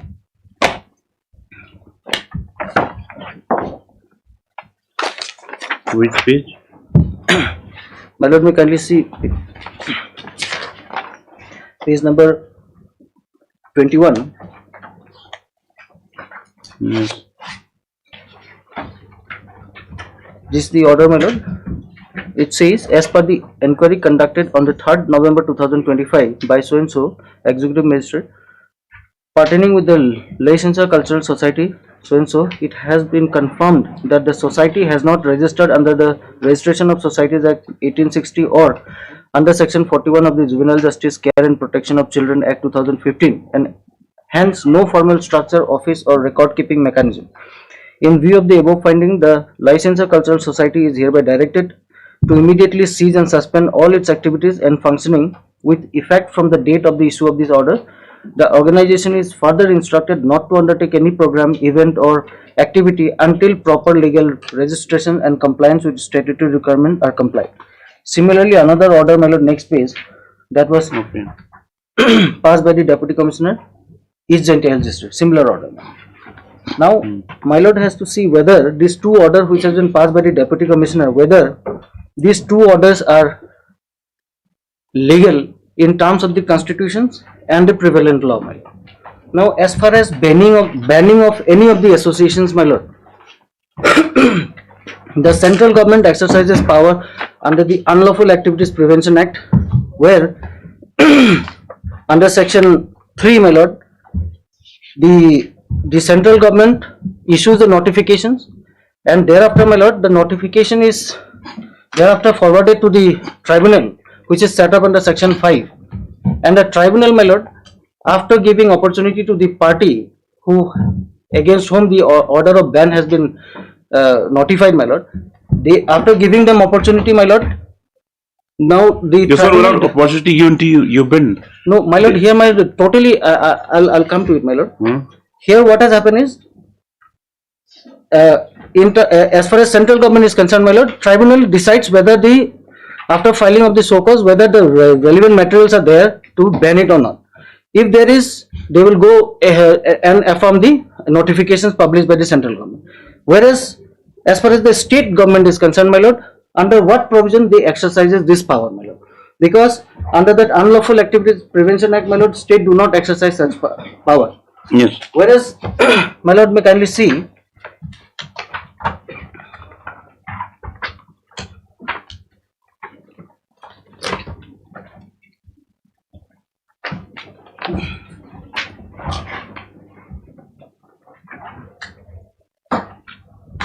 Now let me kindly see the Indian Criminal Law Amendment Act 1908. Here my lord will see the next page where section 15 is mentioned here, my lord. Unlawful association. It says section 15 clause 1 says association means any combinations or body of persons whether the same be known by any distinctive name or not. Unlawful association means an association which encourages or aids person to commit acts of violence or intimidations or of which the members habitually commit such act which has been declared which has been declared by the unlawful which has been declared to be unlawful by the state government under the power hereby conferred. Now this subsection B of section of 15(2)(b), this has been declared void by the Honorable Supreme Court, my lord. That I will show. This is the under this provision, my lord, the state can exercise the power. Now, when can the state exercises this power to ban any association, my lord? Now, this is the fundamental right, my lord, to form an association is given under Article 19(1)(c), my lord. It says protection of certain rights regarding freedom of speech. All citizens shall have the right to form associations or unions. Now, 19(4), my lord, it says nothing in subsection C of the said clause shall affect the operation of any existing law insofar as it imposes or prevent the state from making any law imposing in the interest of sovereignty and integrity of India or public order or morality reasonable restrictions on exercise of the rights conferred by the said subclause. Only under these conditions, this is the only restrictions which has been given. Subject to this, my lords, 19(1)(4), all citizens have the right to form any associations, my lord, subject to clause 4. No necessary for registration also. Yes, my lord. It is not necessary. One thing, Mr.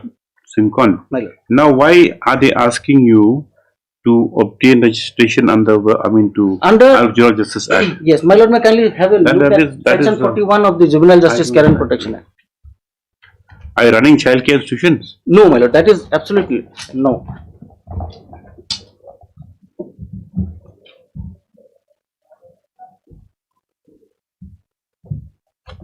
Yes. Section 41, my lord, it says registration of child care institutions. Yes. It says notwithstanding. Are you running child care? No. You're not running child care institutions? No, my lord, no. Yes.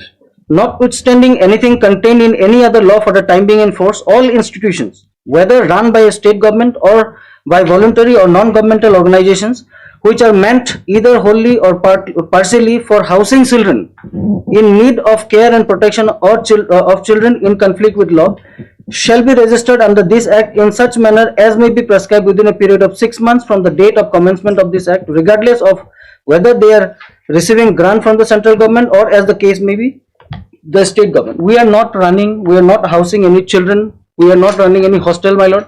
So we are not bound, my lord, and it is not mandatory for us to register under the Society's Registration Act.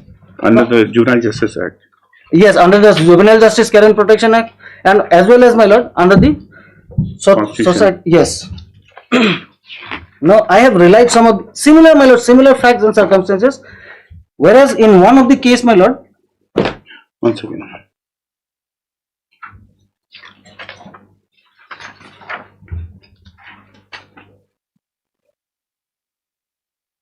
Yes. In one of the case, my lord, that is, if my lord will see page number 9 of my petition, paragraph 11, I have referred the relevant paragraph of the judgment. What happened in this case, my lord? Yes.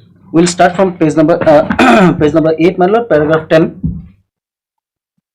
It says, my lord, that the petitioner states that the Honorable Supreme Court has dealt with a similar situations in the case of State of Madras versus V.G. Rao, an intervener, Union of India, and State of Travancore, where the then State of Madras had passed a government order dated 10/3/1950 declaring the association known as People's Education Society Madras to be an unlawful association.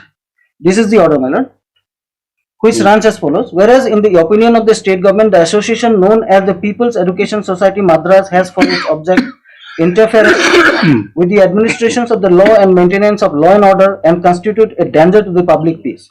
Now therefore His Excellency the Governor of Madras, in exercise of power conferred by Section 16 of the Indian Criminal Law Amendment Act 1908, hereby declares the said association to be an unlawful association within the meaning of the said act. Now my lord, may come to paragraph 11, the relevant paragraph I am saying, my lord. This order, my lord, was challenged by the society, my lord. It's first paragraph, it says, this is an appeal from an order of the High Court of Judicature at Madras, adjudging Section 15(2)(b) of the Indian Criminal Law Amendment Act as amended by so and so, my lord, as unconstitutional and void, and quashing the government order number 1517, Public General Department dated 10th March 1950, whereby the state government declared a society called the People's Education Society an unlawful association. The respondent, who was the General Secretary of the society, which was registered under the Societies Registration Act 1860, applied to the High Court on 10th April 1950 under Article 226 of the Constitution, complaining that the impugned act and the order dated so and so, purporting to be issued thereunder, infringe the fundamental rights conferred on him by Article 19(1)(c) of the Constitution to form associations or union, and seeking appropriate relief. The High Court, by a full bench of 3 judges, so and so, allowed the applications on 14th September 1950 and granted a certificate under Article 132. The state of Madras has brought this appeal. They went before the Supreme Court. Now what the court says, Supreme Court. The government order referred to above runs as follows, same, my lord. And my lord, may kindly come to paragraph 8, my lord, here. Next page. It says, as the Madras Amendment Act was passed on 12th August 1950, during the pendency of the petitions which was taken up for hearing on so and so, the issue involved had to be determined in the light of the original act as amended. In order to appreciate the issues, it is necessary to refer to the relevant provision before amendment by the Madras Act. The material provisions were as follows. In this part, association means that same, my lord, that I have read out. This is the Criminal Law Amendment Act 1908. They have again referred. No, come present day. What is this judgment? And here, my lord, they have referred to Section 16 also. I will just read, my lord, that is relevant. Power to declare associations unlawful if the provincial government is of opinion that any associations. Where are you reading from? My lord, page number 11. Power to declare association unlawful if the provincial government is of opinion that any association interferes or has for its objects interference with the administrations of the law or with the maintenance of law and order, or that it constitutes danger to the public peace. The provincial government may by notification in the official gazette declare such association to be unlawful. Now the Madras, my lord, the amendment by Madras amendment, that earlier act was amended, that is, my lord, may kindly see page number 11, paragraph 10. For the old section 16, section 16 and 16A were substituted as follows. Procedure for issue of notification declaring association to be unlawful. A notifications issued under subclause B of subsection 2 of section 15 in respect of any association shall specify the ground on which it is issued, the reason for its issue, and such other particulars, if any, as may have a bearing on the necessity thereof. Fix a reasonable period for any office bearer or member of the associations or any other person interested to make a representation to the government in respect of the issue of the notification. Nothing in subsection 1 shall require the state government to disclose any facts which it considers to be against the public interest to disclose.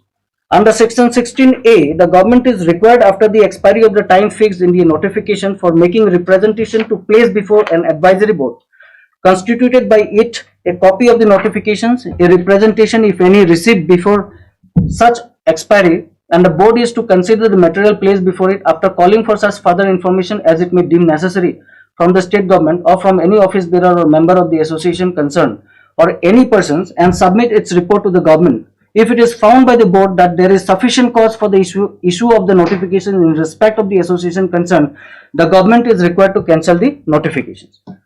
Now, the most relevant part, my lord, I will take your lordship. Paragraph 24, page number 15, my lord. Why you quoted the whole judgment? Those are relevant, my lord, that's why. Reasonable restrictions, are you talking about? Yes. Yes. Paragraph 24, my lord, it says, giving due weight to all the consideration indicated above, we have come to the conclusion that section 15(2)(b) cannot be upheld as falling within the limit of the authorized restrictions on the right conferred by Article 19(1)(c).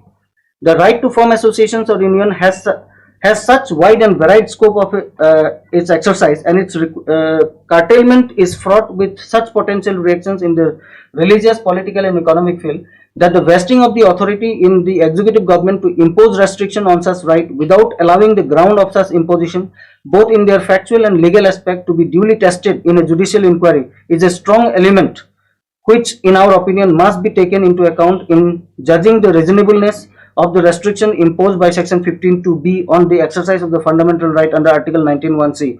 For no summary and what is bound to be largely one-sided review by an advisory board, even where its verdict is binding on the executive government, can be substituted for a judicial inquiry, the formula of subjective satisfactions of the government or of its officer with an advisory board thrown into the review material on which the government seeks to override a basic freedom guaranteed to the citizen may be viewed as reasonable only in view of exceptional circumstances within the narrowest limit, and cannot receive judicial approval as a general pattern of reasonable restrictions on fundamental rights. And ultimately, my lord, by paragraph 29, page number 16, it said, having given the case our best and most anxious consideration, we have arrived at the conclusion, in the agreement with the learned judges of the High Court, that having regard to the peculiar features to which reference has been made, section 15(2)(b) of the Criminal Law Amendment Act 1908 as amended by the Criminal Law Amendment Madras Act 1950 falls outside the scope of authorized restrictions under clause 4 to 26. What do you want today? No, Lordship, it can be again remanded back to the local resort, because they said that That's not your remand. on the official they said that can be sorted out. At the meantime, Your Lordship, there's a Yes, Mr. P.T. Sama submits that due to or that the response not appear on the deal of the National Lok Adalat, submits that this matter, you want to go for mediation? Yes, Lordship. One thing, there's a due to bona fide responding number 4 is not required, can be maybe struck that I had humbly pray, but because we have make a party, but it's not necessary party due to oversight, my lord. I sincerely apologize. Even the government also. Number 4 is whom? Number 4 is actually divisional. Stated as divisional forest not officer. required, Your Lordship, because I humbly apologize. It is due to bona First fide. take down, when a matter is taken up, Mr. P.T. Sama submits that respondent before has inadvertently been a real party responding. Lordship. No formal application been filed. He prays that the respondent will be struck off from area party stuff. Lordship. The same not objected to by Mr. K. Virachaji, the councillor, for respondent number 4. Lordship. Who also appeared on number 4. He's according struck off from the area party stuff. This further, it's also submitted by the council petitioner that the matter Can be resolved. Out of court. Lordship. So be as it may, common instructions be obtained by the respondent 1, 2 and 3 before the next date. Yes. You take instruction where it can be resolved? Yes, can we put it in the log? Not now. It's a Lordship. What key? All right, have no key. Much better. So I think the respondents also here. Lord, so can you take this up sometime next week or perhaps in the second week of April for hearing on it? Pleadings are complete. You are paying for whom? She's appearing for respondent number 6, Hito, the NGO. Hito is by whom? Who's the By lawyer? my friend. No, not, I mean, who's your leading counsel? Swapnil Dev. Where is he? Yes. Respondent number 1 to 5, Your Lordship. Respondent number 1 to 5. You file affidavit? Yes. Yes, Your Lordship. We file a rejoinder also. On the prayer of the parties, this matter after 1 week? Or when? Maybe after sometime in the week commencing from the 13th of April, my lord. Yes. Highly obliged. 2:15 we'll hear election matter. Slow.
What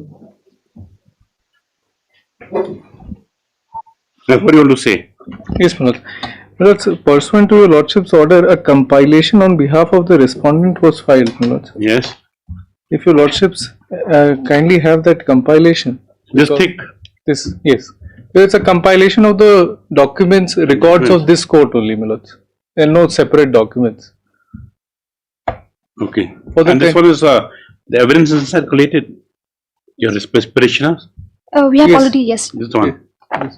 So, my lords, what we have done as far as, my lords, the respondents is concerned, there is a list of dates prior to the compilation where submissions have been made, my lords. Now, these list of dates with the notes which are there, my lords, are relevant for deciding the question which are there in this matter. The question your lordship has to decide as far as at the present stage is regarding the presentation of the election petition in accordance with Section 81 of the Representation of People's Act. My lords, kindly takes the second date mentioned in the list of dates, which is the date of 11th April 2023, and the election petition is signed and the petition along with the verification and affidavit is notarized on 11/4/2023. Yes. With serial instrument number 205 by the notary. Reference here is made to the first page of the election petition, my lords. And what has to be noted, my lords, it can be read with the third point, that is the 12th April 2023 election petition was filed on 12th April 2023. The first page also indicates that the filing was done by the advocate. See the first page of file. So, my lords, just bringing to your lordship's notice, if your lordships have page 8 along with this list of page 8. Yes. On the left hand side, my lords, is the date of notarization with the serial number of notarized. Yes, 11/4. And on the right hand side top, it is filed by Mr. So and so on 12/4/2023. The dates are mentioned. Yes. These difference of the dates are of some significance because it indicates towards when the act of presentation was done and when the election petitioner had come for the presentation. Now, coming back, my lords, to serial number 4 at page number 1 is 13 June 2023. An application under section 86 of the Representation of People's Act, read with order 7 rule 11 of the CPC and the Guwahati High Court rules is filed. And my lords, here it is important to note that one of the contentions raised in the application was that the election petition was not presented personally by the election petitioner before the stamp reporter, and thus there is violation of section 81(1). My lords, may just make a note. I am referring, my lords, here to paragraph 8 to 14 at page 60 of this compendium. Page 60 your lordship can see.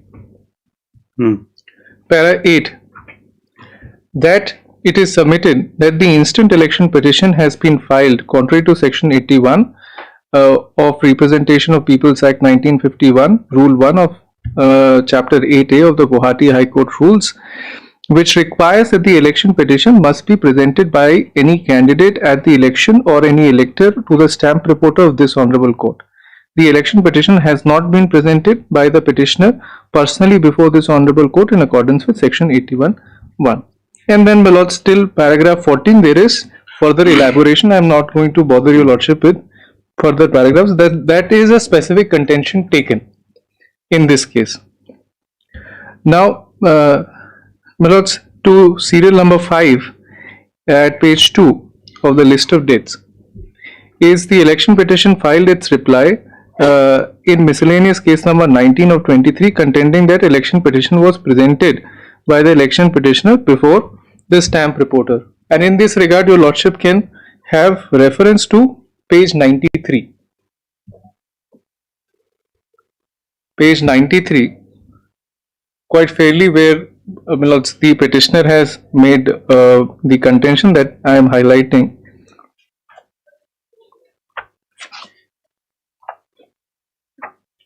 (93) second paragraph. Yes. To this point, the deponent petitioner begged to submit election petitioner have fully complied with the above mentioned relevant provisions of law. The petitioner presented the said election petition before the stamp reporter with a court fee of affixed to the election petition. So, my lords, that contention is there that I have presented, and this is how, my lords, how the dispute is boiling up towards framing of issues. Item number 6, my lords, at page 2, 26th July 2023. Respondent filed its replication controverting the contentions, and in respect of this, my lords, I may just highlight page 106 para 6 is the relevant contention. Okay. Where we say it is therefore submitted that there is no endorsement. The fact is that it is submitted that there is no endorsement of the stamp reporter or the assistant registrar 3 of this Honorable High Court that the election petition was presented by the petitioner himself or for preliminary verification. The statement made by the election petitioner on oath regarding submission of the petition before the stamp reporter is ex facie false and constitutes an act of perjury. The petitioner liable under 340 of the CRPC. So, my lords, that contention is controverted by the respondent, my lords. Now, finally, my lords, this issue came to be decided in item number 7, your lordship sees the order passed on 31/10/2023, and the Honorable Court disposed of the MC, holding that the report of the stamp reporter does not disclose as to whether the election petition was personally presented by the election petitioner before the stamp reporter. The learned counsel for the election petitioner also averred that the petitioner was on campus.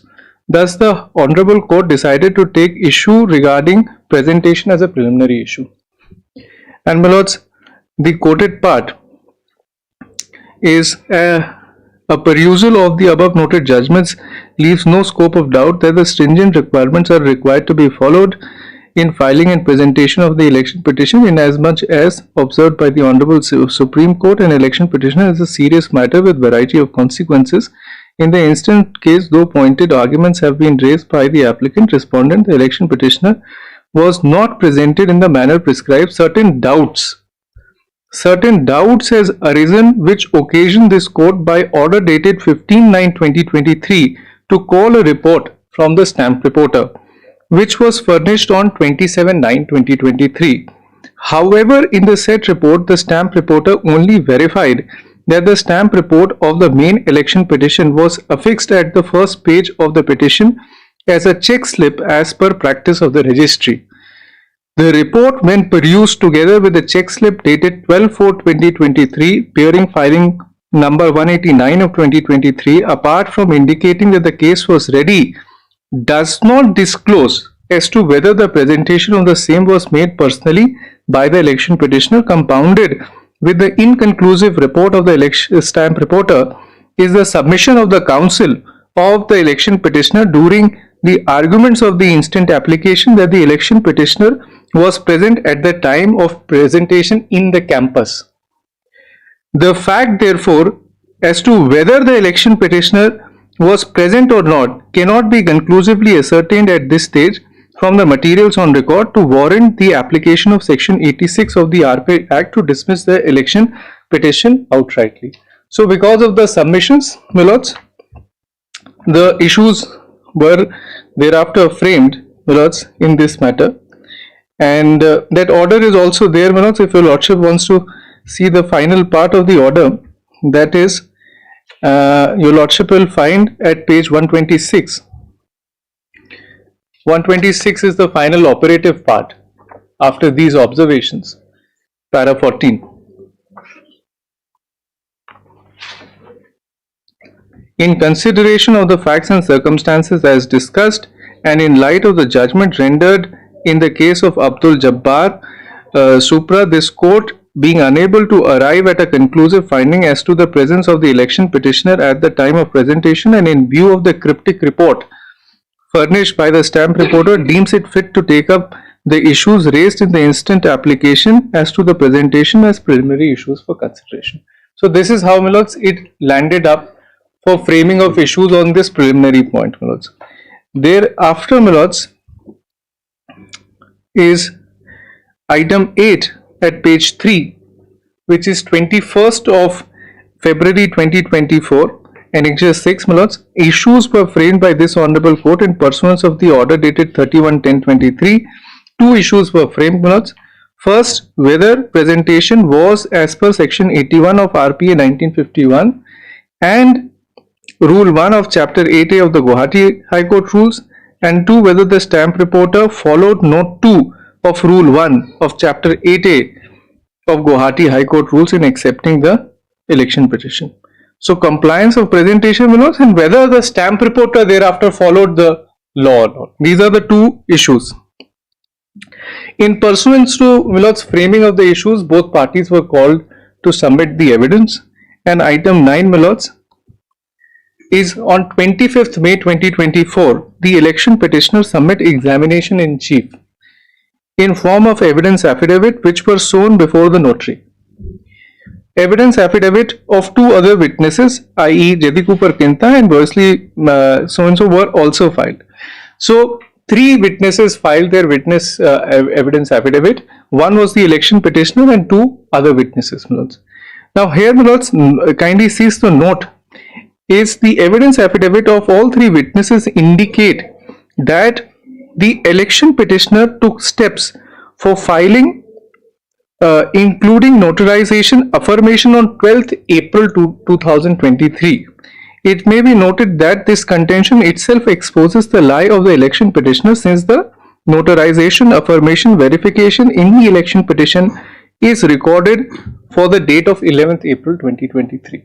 So these aspects, my lords, are there in the evidence affidavit. Just for, my lords, your lordships satisfaction, your lordships may note page 136 para 6, where this averment has been made that all acts were completed on the 12th of April. Yes. Similarly, my lords, there are other paragraphs in the other affidavit, but there is a common chain in each and every. Annexure 8, it is para 9 at page 145, and Annexure 9. Understood, yes. Yes. So that is, my lords, how the evidence affidavit was filed. Pursuant to the filing of evidence affidavit, when, my lords, the respondent noticed such a material, my lords, inconsistency with the evidence affidavit filed versus the records of this case, at item number 10 on 9/7/2024, the respondent preferred a miscellaneous application against the election petitioner and other witnesses under section 379 of the BNSS, read with 193 of the IPC and 229 of BNS, in view of apparent perjury committed by the election petitioner and other witnesses. The miscellaneous applications were registered at so and so. Now, thereafter, this aspect was noticed by the election petitioner, and item 11, which is 30th of July 2023, the election petitioner thereafter and other witnesses preferred miscellaneous applications seeking replacement and substitution of certain parts of their affidavit. They accepted that this is something which is incorrect, and then an application was made. The miscellaneous applications were registered as so and so, my lords. Note, the replacement was targeted at plugging the loophole in the evidence of the witness regarding the basic facts regarding dates of filing and presentation, terming the same as typographical and mistake due to copy pasting from other witnesses' affidavits. That is, my lords, a part of the affidavits filed, and your lordships can also see this at page number 161.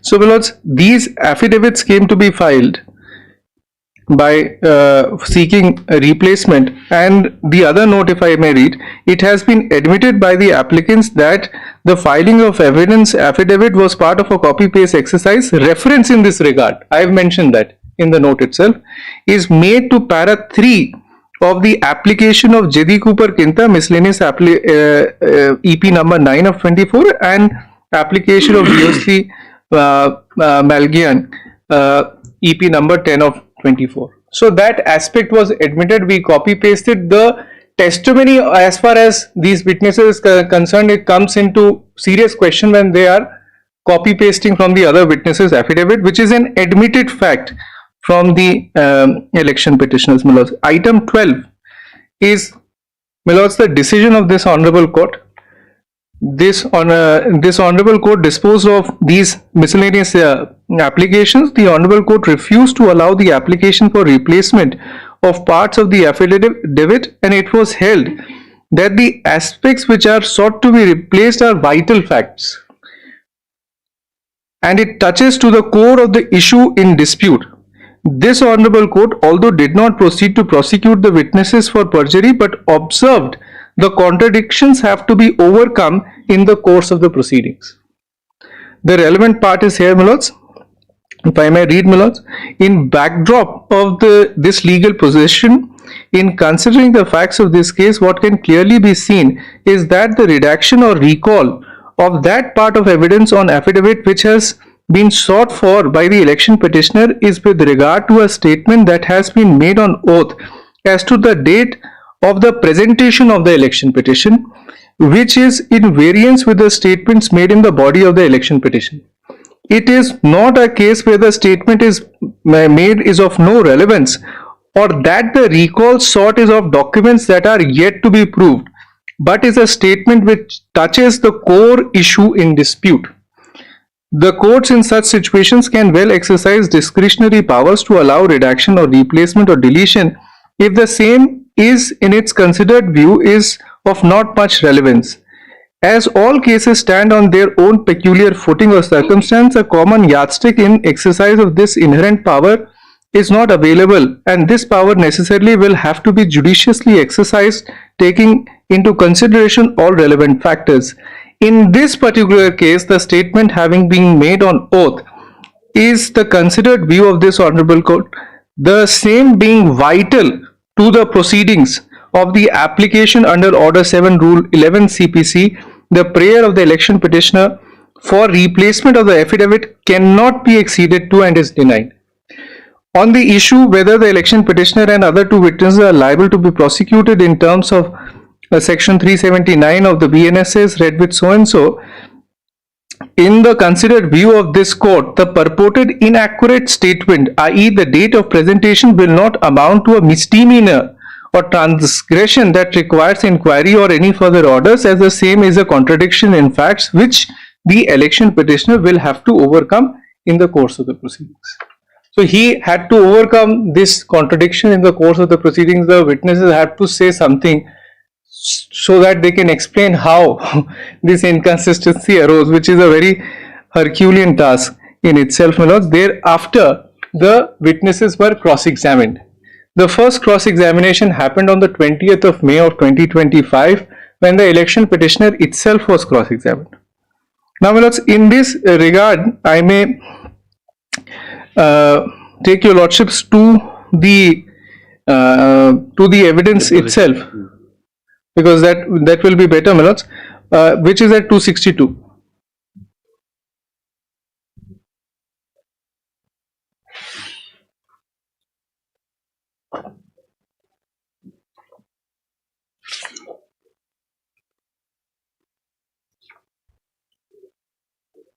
Yes.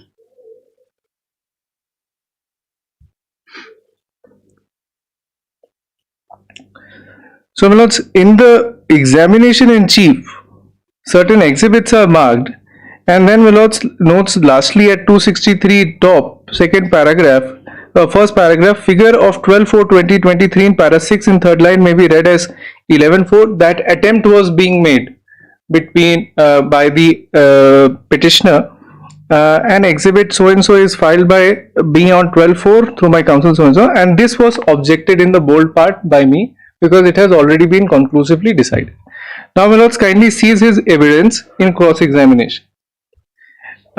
He says, I have contested 7 elections, only 1 election petition has been filed till date. I do not have any background in law. I could not remember the time taken to prepare the election petition. it was through my counsel, Mr. So-and-so. The election petition was prepared by my counsel and filed in the court. My present affidavit was prepared by Mr. So-and-so. So the petition has not been prepared by him, and the affidavit is also not prepared by him. I am aware of the timeline for preparing the election petition is 45 days. I do not think so that the challenge to election petition is a serious objection, and the same can be done as per law. I have no knowledge about the legal requirements of filing an election petition, as I had engaged a legal counsel. Paragraphs 1, 2, 3 are according to the record so and so that your lordship may skip. In the first paragraph, third line, for many years, J. Kinta, who is another witness, he has been working for me. I cannot remember the year that when he was associated to me. 2 kilometers the distance between me and my Mr. So-and-so's residence. Now, Mills kindly notes this. On 12/4/2023, I, Mr. J. Kinta and Mr. B. Malkniang left Sohra around 9 a.m. My driver so-and-so drove the vehicle. I was not carrying the copies of the election petition. I met the council in Shillong, and I have no knowledge as to how many copies of the election petition are required in the instant matter. I did not carry any copies of the annexures with me while coming to Sohra to Shillong. We came separately in our cars. I received intimation to come to Shillong on 10th. I cannot remember whether I stopped in the journey. I have prior experience of swearing the document. I utilized services of Mr. M. Kharnabi for notarization in the present case, and this is the first time I had been to his office. So everything is happening on the 12th, and the notarization is on the 11th already. So it is a completely botched up, created up story which is exposed in the cross-examination. I cannot remember as to how many people were there when the election petition was notarized. Witness volunteers to say that only he and his counsels were at the time of notarization. He does not recognize other people. I remember the oath administered to me regarding the correctness of my statement in the affidavit. I cannot remember whether any specific procedure was undertaken in respect of the notarization of the election petition, as there were many papers. I cannot remember as to how many copies I signed before the notary. I cannot remember the exact procedure adopted by the notary. I do not agree to the suggestion that notary did not record the notarization in the notary register. I remember signing each and every page of the election petition. I do not remember whether each and every page was notarized, because it was not. In fact, it came to be filed later. I agree that the election petition could not have been filed without proper notarization. My counsel brought the court fee for me. Yes, I do understand the meaning of presentation of a document. I have not presented any election petition previously. On 12/4/2023, again, I came to the High Court for presenting the election petition. I do not agree that I am deposing falsely on oath on the aspect of coming to the High Court on subsequent date is not reflected on affidavit. I did not come to the High Court on the day of notarization, as there was still time for me to come to the High Court for filing the election petition. I do not remember as to when the limitation period of filing was over. The counsel for the respondents confronting the witness with attendance register of 12/4/2023, and the same is marked as so and so. And my lords, this is also important. On the register which is filed, the attendance register, according to the document produced, I cannot show my name reflecting in the attendance sheet. Around 3 p.m. I came to the High Court premise on the subsequent day for filing of the election petition. After coming to the High Court, I straight away approached the registry of the High Court. On the first, I do not know. Now here is the aspect deposition in respect of presentation, which is important. I do not know as to who is the responsible officer for filing of the election petition. As I came with my counsels, I do not have any knowledge of the rules for filing of the election petition. I am not aware of the role of the stamp reporter in filing the election petition. I also do not know as to how many stamp reporters are there in the Honorable High Court of Meghalaya. I cannot remember as to how much time it took me to complete the process of filing of the election petition. I cannot recollect the name of the person before whom I filed the election petition. I do not know whether any endorsement was made by the officer concerned at the time of filing of the election petition, as I was accompanied by my counsel. I do not recollect receiving any acknowledgement after filing of the election petition. I do not recollect any defect marked during the process. I do not remember as to how many copies of the election petition was filed. No inquiries were made of me. I do not remember paying any fees. So, my lords, the sum and substance of his deposition is that he started on the 12th, which is one of the material contradictions he had to overcome after this honorable court's order. He says that everything happened on 12th. That means the notarization, the affirmation happened in his absence behind his back. That was not notarized and affirmed by him. Secondly, as far as the question of presentation is concerned, he do not know the officer concerned, the time taken, whether there was any endorsement made, what is the process of presentation. To all these material aspects, the main witness, the election petitioner, feigns ignorance. So in this background, his deposition cannot be taken as proving the act of presentation. So, my lords, that is as far as the election petitioner is concerned. Similarly, my lords, the evidence of the other witness is at Annexure 18 at page 268. Just briefly, my lords, not taking too much of your lordship's time, but briefly, these because it is ultimately a question of fact, and it has to be determined as to whether he has been able to prove that fact or not. Annexure 18 is the second counsel, my lords. As far as the second my lords witness, as far as the second witness is concerned, your lordship sees the cross-examination at 269. Yes. He says, I know the election petitioner since many years. I am supporter. He is an interested witness. I am a supporter of Mr. So-and-so. It is correct that I was part of his election campaigning. I wanted Mr. So-and-so to win the elections. That is the reason why he is deposing, my lords. I am a class 12 pass so-and-so, my lords. That can be left. And the bottom, my lords, half of the page, it says that I want Mr. Tito Star Wellkind to win the elections, and nothing specific I can point out which made me his supporters. I cannot point out any specific role given me. I was also invited by Mr. Tito Star in the recent elections for district council. I am not aware of the requirements of filing. So the petitioner is not aware. The person who are claiming to accompany him are also not aware of the requirements of the election petitioner filing. I do not remember as to when he approached me for filing of the election petition. I did not know the lawyers who had been engaged. I accompanied the election petitioner only because I wanted to win him the election. I do not remember any document as a witness. Around 9 a.m. I left for filing, minutes, so and so. That can be skipped, minutes. Then the bottom part is, Milots, he says that I went, bottom half, Milots, I went to Mr. Tito Star Wellkind house at Laban. It took me about half an hour to reach his place. I went to his house because I had some pending work with him. All of this is completely manufactured. Nothing is in the affidavit. I do not remember exactly the pending work. I met only Tito Star at his house. I do not remember what happened thereafter. So entire thing what happens thereafter, he has no remembrance. He just met and he lost his memory.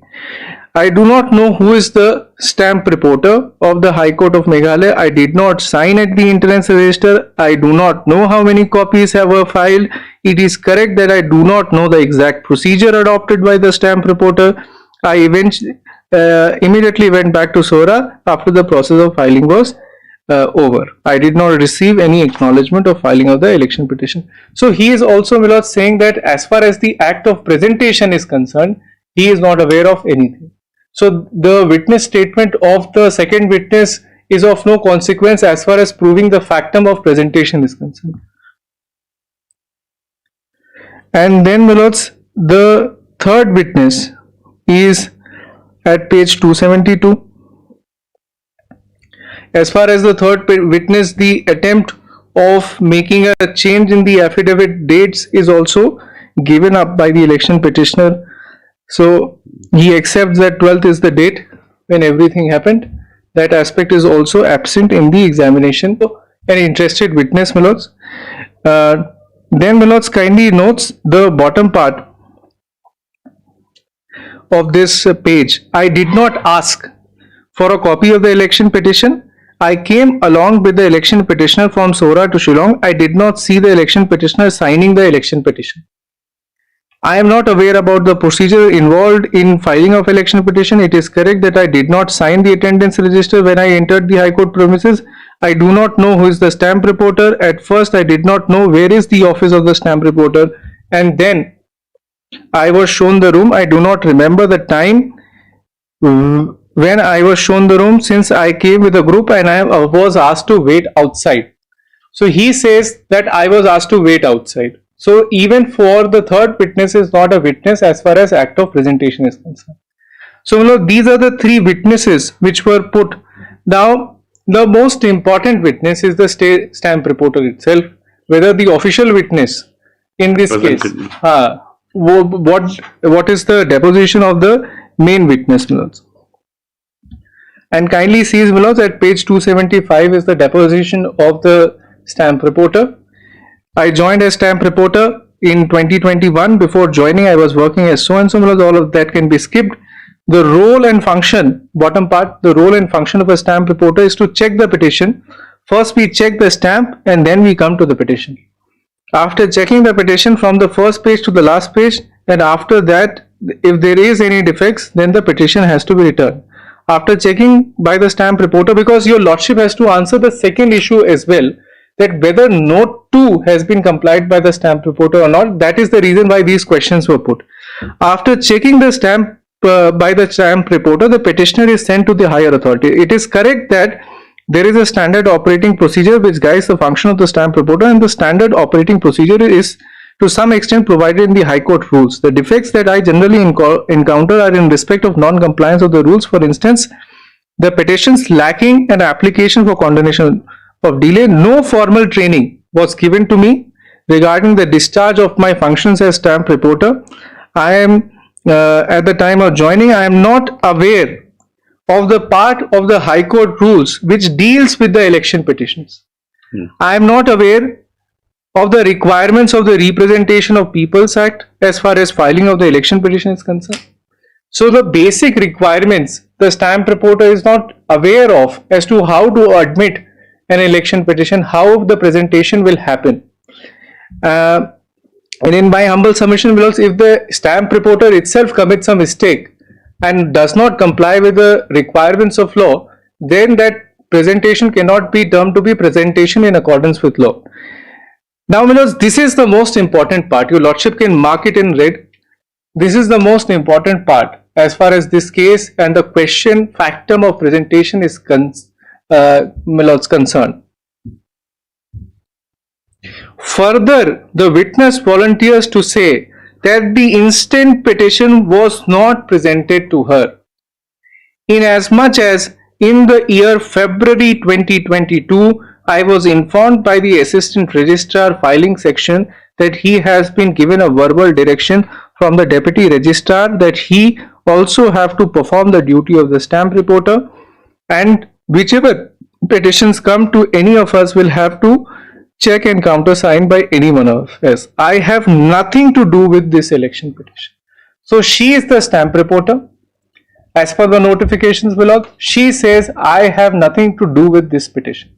So once the stamp reporter itself says that the presentation never happened to me, then Milords, there is no scope as far as further maintainability of this petition. Milords, there was a cross-examination. In the cross-examination, everything has been denied by the stamp reporter. Nothing consequential has turned out from the cross-examination, Milords. And thereafter, Milords, the notary has been also examined. At 280, the relevant 2-3 lines I will just show, Milords. 280 is the notary, the second witness. I cannot recall that the instant election petition was presented to me for notarization. He says that.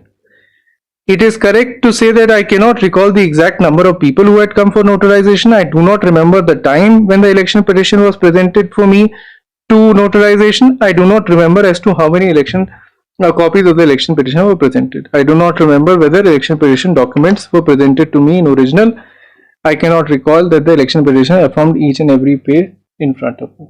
So there is nothing from the top to bottom, from his witnesses to my witnesses to the official witness. There is nothing in this matter, my lords. And so, my lords, in this light, my humble submission is that the factum of no presentation has not been proved. For your lordship's convenience, there are 3 judgments that your lordships can take note of. Your lordships, 2 of the judgments have already been filed by me with my section 86 application. And 86 application, my lords, that your lordship will find. We'll just give citation. Yes, my lords.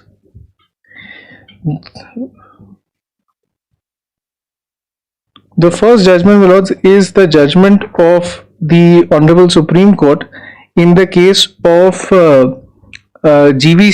Sri Rama Reddy versus Returning Officer 2009 8 SCC 736. 2009 8 SCC 736, my lords.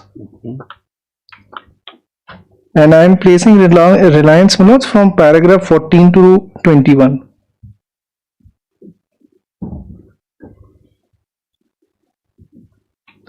From 14 to 21, 24 and 25. This is, my lords, one judgment, and then, my lords, I am also placing reliance upon the case of Abdul Jabbar versus Saida Anwar Taimur, which is 1986, 1 Guwahati Law Reports 257. Yes. And, my lords, in this case, I am placing reliance on paragraph, my lords, 14.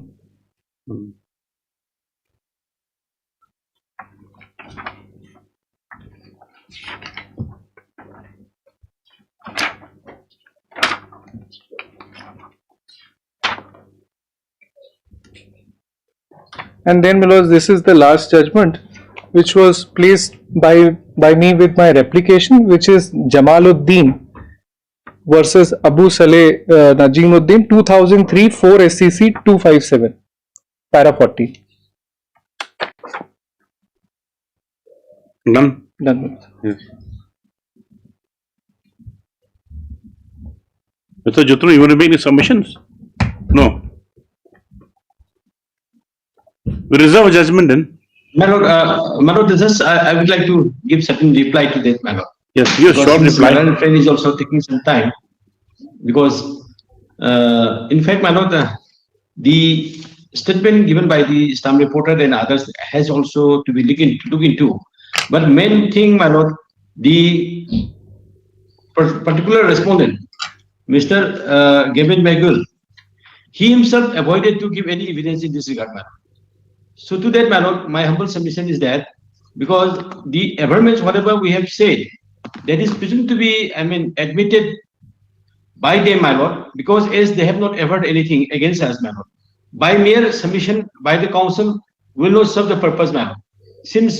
Because I am relying on judgment, 1993 supplementary volume 4, my lord, I am submitting 1993 supplementary volume 4 ACC page 46, my lord. Yes.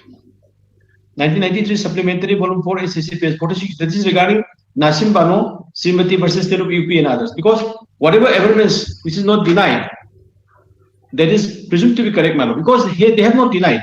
The particular respondent, sole respondent Gabriel Melen, he himself does not come before the court and giving his evidence. Whatever evidence collected by the honorable court is the evidence of the stamp reporter. That is the main part. Stamp reporter and the odd commissioner, my lord. Others are not very much important, and the petitioner.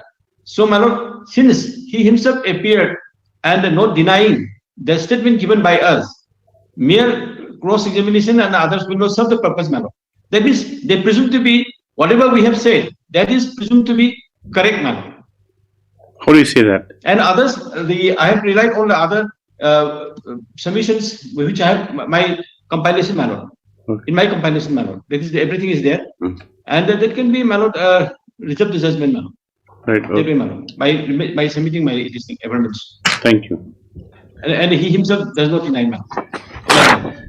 In this case, my lords, the evidence of the election, the return candidate is of no consequence. The presentation has to be proved by him. Yes. Obliged, my lords. Obliged. Obliged.